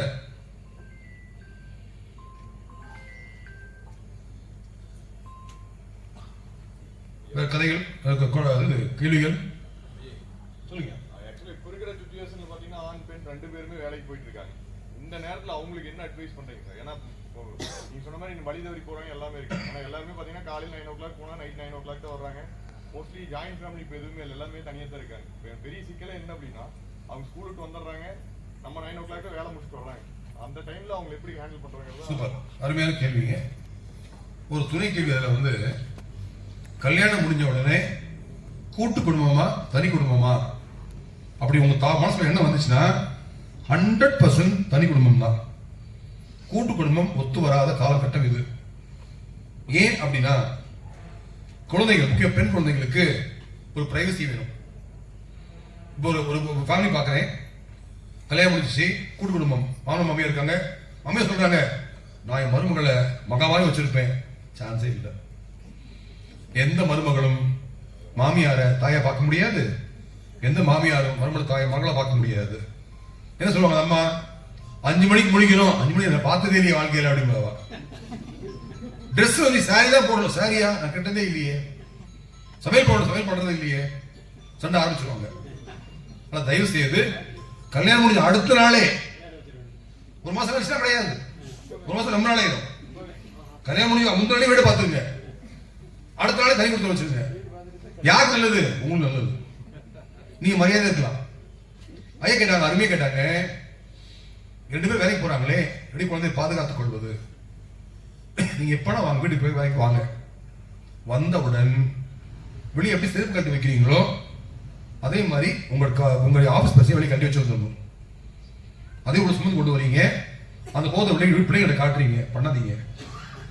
எப்படி செருப்பு கட்டி வச்சீங்களோ அங்க நிக்குது, காலையில போடும்போது அப்ப எடுத்து போங்க. உள்ள வந்தவுடன் 10 நிமிஷம் ரெடி ஆயிட்டு 1 மணி நேரம் குழந்தை உட்கார்ந்து பேசுங்க. படிச்சேன்னு கேட்க கூடாது. என்ன கண்ணா என்ன பண்ற ராஜா? அவங்க கேம் விளையாடலாம், ஒரு கேம் விளையாடுங்க, நெருக்கமாக இருங்க, அன்பாக இருங்க, குழந்தைகளை பாராட்டுங்கள். பிள்ளை பிடிக்கும், நம்மளுக்கு பிடிக்கும்ல, நம்மளுக்கே பிடிக்கும், பிள்ளை பிடிக்காதா? குழந்தை நிறைய பாராட்டு குழந்தைகள். நீங்கள் பாராட்ட பாராட்ட குழந்தைகள் நிச்சயமாக நன்றாக வளருவார்கள். அப்போ அந்த அட்லீஸ்ட் 1 hour அதை கொடுங்க. கொடுக்க முடியாத சூழ்நிலை, ஆனால் அதை கொடுத்தீங்கன்னா போதுமானது, அது உறவு நன்றாக இருக்கும். வேற சொல்லுங்கம்மா. குழந்தைங்க வளரும்போது அவங்களே வந்து சுதந்திரம், அவங்க ஏதாவது ஒரு செய்யணும்னா அவங்களே முடிவெடுத்து போற மாதிரி, தெளிவா முடிவெடுத்துக்கிற மாதிரி அவங்களை எப்படி தயார்படுத்துறது? ஓகே, சின்ன வயசுல அருமையா சூப்பரான கேள்விங்க. சின்ன வயசுல பிள்ளைகளை பொத்தி பொத்தி வளர்க்காதீங்க. பிள்ளைகள் கஷ்டப்படட்டும். சின்ன வயசுல உங்களுக்கு வசதி இருக்கலாம், பணம் நிறைய வச்சிருக்கலாம், நீங்க பிள்ளைகளுக்கு வந்து பணம்னா என்ன அதை செய்து காட்டுங்க. பணம் ஈஸியா வரல, அப்பா கஷ்டப்பட்டு பணம் சம்பாதிக்கிறாங்க, புரிய வைக்கணும். சரிங்களா? அப்போ நீ போய் பண்ணிட்டு வா, இது பண்ணிட்டு வா, ஸ்கூல் போய் ஃபீஸ் கட்டிட்டு வா, பஸ்ல போறீங்க நீ டிக்கெட் எடு, ஃபிளைட்ல போறீங்க நீ செக்இன் பண்ணு, அதெல்லாம் பிள்ளைங்க சொல்லுங்க. ஒண்ணுனா பிள்ளைங்க தெரிஞ்சுக்கிட்டோம். அப்ப தெரியுதா அவங்க லீடரா மாறுவாங்க. ஓகே, அப்புறமா வெளியே தனியா அனுப்புங்க. நம்ம கூடயே வச்சு பண்ணீங்கன்னா தைரியமே வராதுங்க. என்னைக்கு நீங்க ஃப்ரீயா விட்டு பழகிட்டீங்களோ, அது பெண்ணாகட்டும் ஆணாகட்டும் ஒண்ணுதான். நீங்க காலத்துல அப்படி பழக பிற்காலத்தில் தைரியம் வந்துச்சுன்னா எதையும் சாதிச்சிருவாங்க. நீங்க அது காலம் என்ன? ஒரு மோசமான காலம், பாதுகாப்பு குறைவான காலம். முக்கிய பெண் குழந்தைகளுக்கு தைரியம் நிறைய கொடுங்க, நிறைய எக்ஸ்போஸ் பண்ணுங்க, தனியா விடுங்க.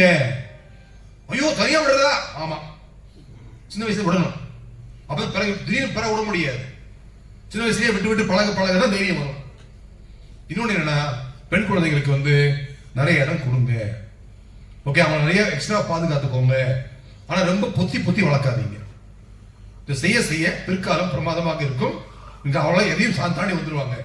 முக்கியமா நான் சொல்ற ஒண்ணே என்னன்னா, பெண் குழந்தைகள் முக்கியமாக, ஆண்களுக்கு தேவைதான், பெண்ணுக்கு முக்கியமாக ஒரு பாதுகாப்பு கலை, குங்ஃபு, சிலம்பம், கராட்டே கற்றுக் கொடுங்கள். கற்றுக் கொடுத்தா 2 நடக்கும். ஒன்று தன்னம்பிக்கை அதிகமாகும், 2வது பாதுகாப்பாகவும் இருக்கும். அது செய்ய நிச்சயமா சாதிச்சிருவாங்க. வேற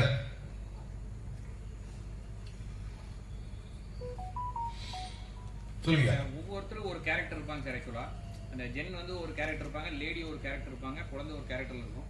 பட் எல்லாமே ஒன்றை நோக்கி வந்து திசை இருக்கணும், ஒரு ஸ்டாண்டர்டை நோக்கி எல்லாரும் போகணும். அப்படிங்கும் போது தான் அங்கே சண்டை வருது. ஆக்சுவலா இப்போ ஹஸ்பண்ட் நினைப்பாரு நம்ம சொல்றதா கரெக்ட்னு நினைப்பாரு, அந்த ஒய்ஃப் சொல்லுவாங்க எனக்கு தெரியும் அப்படிம்பாங்க. இந்த மாதிரி அந்த கேரக்டர்ஸ் வந்து எதை நோக்கி போகணுங்கிறது தெரியாம நான் சொல்றதா கரெக்ட்னு எல்லாருமே டிசைட் பண்ணும்போது தான் அங்கே சண்டைன்னு ஒன்று வருது. அப்போ எது சரி, எல்லாரும் எதை நோக்கி போகணுங்கிறதுல ஒரு தெளிவில்லை. அது மகரிஷி சொன்ன ரூல்ஸ் கரெக்டுங்க. ஆக்சுவலா ஆகாத குணங்கள் இப்படி இருக்கு, இதெல்லாம் ஆகாது அப்படிங்கிற மாதிரி நம்ம ஒவ்வொருத்தருமே நினைக்கிறது வந்து நம்ம பண்றதா கரெக்ட்னு நினைக்கிறோம். பட் எது கரெக்ட் அப்படின்னு சொல்லி எல்லாத்தையும் அதை நோக்கி டிசைட் இருக்கும்போது அந்த ஃபோர்ஸ் அப்ளை பண்றோம், அங்க சண்டையா மாறுது. அது எது கரெக்ட்ங்கிறது எப்படி டிசைட் பண்றது? சூப்பர், அருமை. அதாவதுங்க, உங்க மனைவி ஒரு வீட்டில் வளர்ந்தாங்க.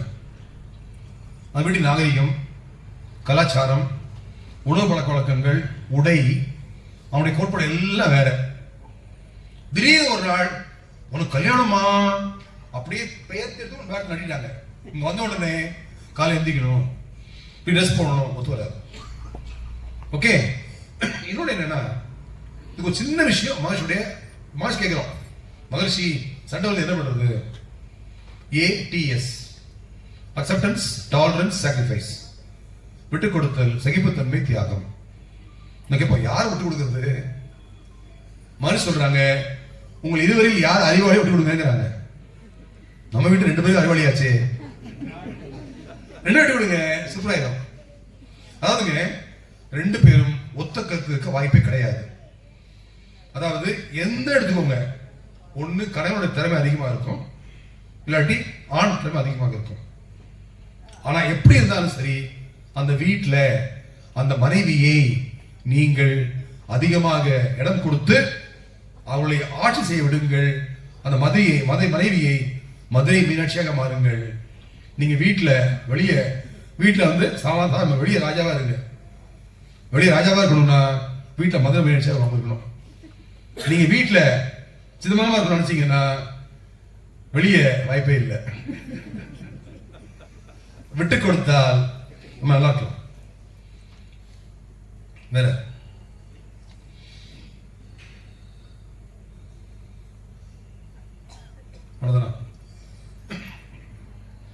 நிறைய கேள்வி மனசுல இருக்கும், நீங்க பேச முடியாத சூழ்நிலைகள் இருக்கலாம்.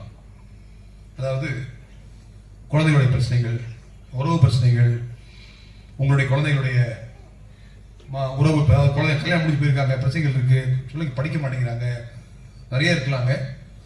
எதுவாக இருந்தாலும் எனக்கு கூப்பிடுங்க, நாம் பேசுவோம். நிச்சயமாக வாய்ப்பு இருந்தால் நேரில் சந்திப்போம், சென்னையிலோ ஆலியாரிலோ சந்திப்போம் என்று கூறி வாய்ப்பை கொடுத்த இறையர்களுக்கும் குருவர்களுக்கும் மண்டலத்தின் பொறுப்பாளர்கள் தலைவரை அவர்களுக்கும் அனைவருக்கும் இந்த மனமார்ந்த நன்றி. மீண்டும் சந்திப்போம். நன்றி, வாழ்த்துக்கள், வாழ்வார்கள். குடும்பம் ஒரு கோவில் என்பார்கள், ஆனால் அது உண்மை இல்லை. குடும்பம் என்பது கடவுள் நமக்காக பூமியில் ஏற்பாடு செய்திருக்கும் ஸ்வர்க்கம்.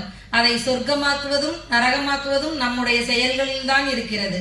கணவன் மனைவி உறவு என்பது புனிதமான பந்தம். அது நீயா நானா என்ற போட்டி அல்ல, நீயும் நானும் என்ற மனப்பான்மையுடன் சேர்ந்து வாழ்வதே இல்லறம். ஒரு வீட்டில் திருமண வாழ்வு சரியாக அமையாவிட்டால் அதற்கு காரணம் எங்கோ வானில் சுற்றி கொண்டிருக்கும் 9 கிரகங்கள் அல்ல, அந்த வீட்டில் இருக்கும் 2 பிடிவாதமான இதயங்கள் தான் காரணம்.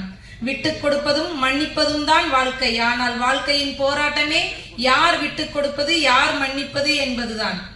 தம்பதியரின் வாழ்க்கை முறை என்பது அவர்கள் இருவரை மட்டும் சார்ந்ததல்ல, அவர்களின் பிள்ளைகளின் வளர்ச்சியையும் அவர்களை சார்ந்திருக்கும் பெற்றோர்களின் மன நிம்மதியையும் பாதிக்கும் ஒரு மகா சக்தியாகும்.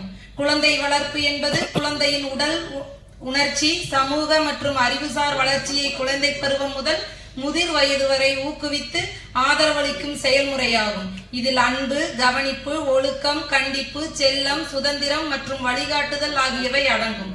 இன்றைய தொழில்நுட்பம், சமூக ஊடகங்களின் தாக்கம் எனும் மாபெரும் சவால்களை பெற்றோர்கள் எதிர்கொள்ள வேண்டி இருக்கிறது. அதற்கு தயாராக இருக்க வேண்டும். சரியான அணுகுமுறையும் மற்றும் வழிமுறைகளை பின்பற்றி குழந்தைகளை வளர்ச்சி பாதையில் வழிநடத்தி செல்ல வேண்டும் என மிக சிறப்பாக உரையாற்றிய ஜானகிராமன் ஐயா அவர்களுக்கு மனமார்ந்த நன்றிகள்.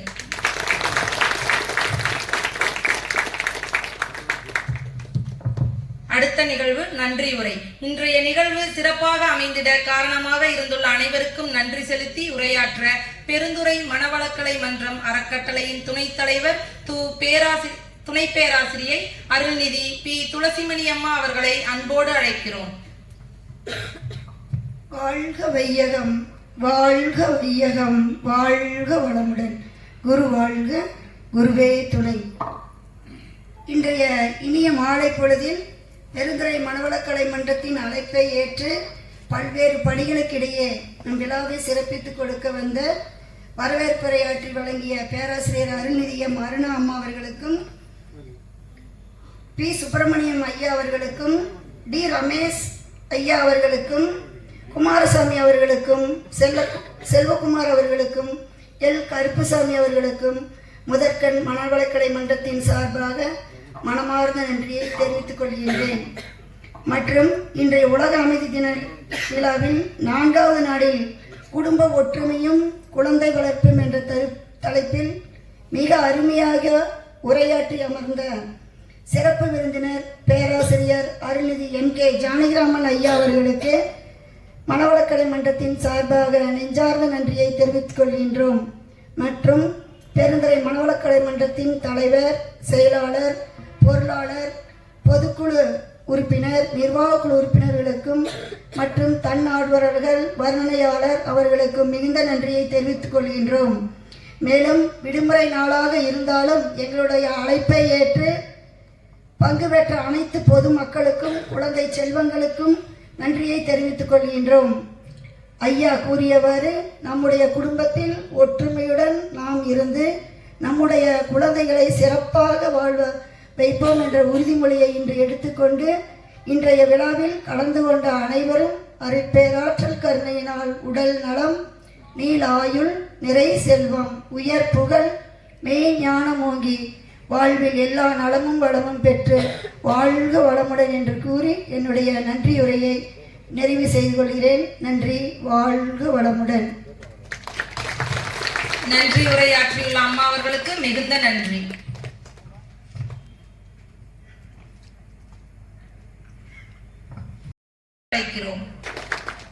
வாழ்க வையகம், வாழ்க வையகம், வாழ்க வளமுடன். குரு வாழ்க, குருவே துணை.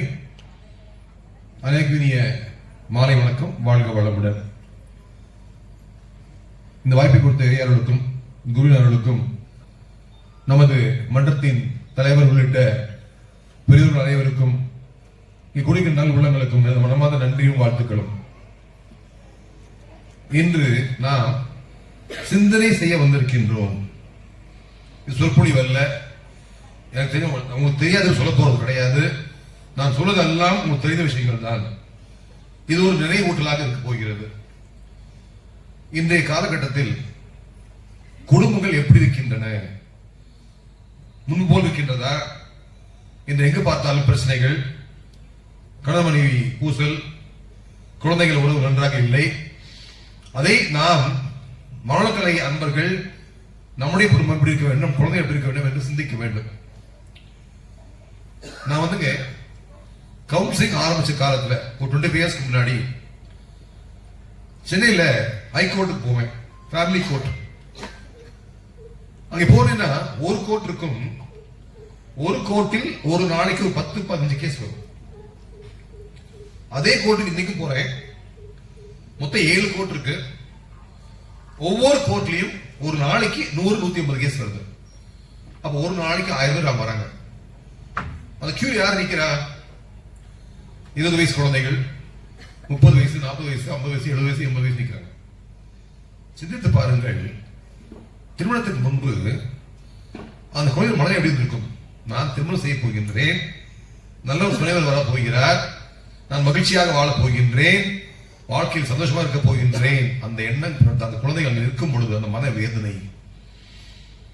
நம்முடைய குழந்தைகள் நாம் அப்படி ஆகக்கூடாது. நாம் அனைவரும் மகரிஷியின் குழந்தைகள். உன்னதமான ஒரு மகன் கிடைத்திருக்கின்றார், அவர் வழி நடந்தால் போதும், எதுவுமே தேவையில்லை. சரி, குடும்பம் என்றால் என்ன? குடும்ப ஒற்றுமையும் குழந்தை வளர்ப்பும். குடும்பம் என்றால் என்ன? கணவன் மனைவி குழந்தைகள் சொல்றீங்க, அந்த வார்த்தைக்கு என்ன அர்த்தம் என்று பார்க்கும் பொழுது, குடும்பம் என்றால் குடு இன்பம். எங்கே இன்பம் கொடுக்கப்பட்டிருக்கின்றதோ அதான் குடும்பம். குடு சொல்லுவாங்கல்ல, கிவ் அண்ட் டேக். குடும்பத்துக்கு கிவ் அண்ட் டேக் கிடையாது. குடும்பத்துல give give give give, maybe you take. கொடுத்துட்டே இருங்க, வரலாம். ஆனா நேரத்தை ஒண்ணா கொடுத்தா நீங்க ஒண்ணு வேணும் அப்படிலாம் கிடையாது. அது வந்து வரவு செலவு கிடையாது, தொழில் கிடையாது, அது பிசினஸ் கிடையாது. அப்ப எங்கே இன்பம் கொடுக்கப்பட்டு கொண்டிருக்கின்றதோ அளவு இல்லாமல் அதுவும் அருமையான குடும்பம். இன்று காலகட்டம் பார்க்கும் பொழுது பல பிரச்சனைகள் நாம் பார்க்கின்றோம். இந்த உலகத்திலே பாத்தீங்கன்னா எந்த உறவு முக்கியமான உறவு? சரி, ஒரு கேள்வி கேட்கலாம். இந்த உலகத்திலேயே என்ன கஷ்டப்படுறீங்க? எல்லாருமே வேலைக்கு போறீங்க, இல்லத்தரசிகள் இருக்கீங்க, குழந்தைங்க படிக்க போறாங்க, எதற்காக அனைத்தும்? நம்முடைய வாழ்க்கையின் நோக்கம் என்ன என்று பார்க்கும் பொழுது ஒன்றே ஒன்றுதான், மகிழ்ச்சியாக இருக்க வேண்டும். மகிழ்ச்சியை கொடுப்பதோ கெடுப்பதோ மூன்றே தான். இந்த உலகத்துல நாலாவது கிடையாதுங்க. உங்களுடைய மகிழ்ச்சியை கொடுப்பது, தக்க வைத்துக் கொள்வது, கெடுப்பது மூன்றே மூன்றாகும். ஒன்று ஆரோக்கியம், இரண்டாவது பொருளாதாரம், மூன்றாவது உறவுகள். நல்லது இருக்கா? கிடையாது. ஆரோக்கியம், மகர்ஷி அவருடைய பணங்களை பரிசு வெள்ள பண்ணாலே ஆரோக்கியமாக இருக்க முடியும். பணம் ஒரு பொருள் அல்ல. இந்த பொருளாதாரம் தேவையான பொருள் நிறைய இருக்கின்றது. ஆனால்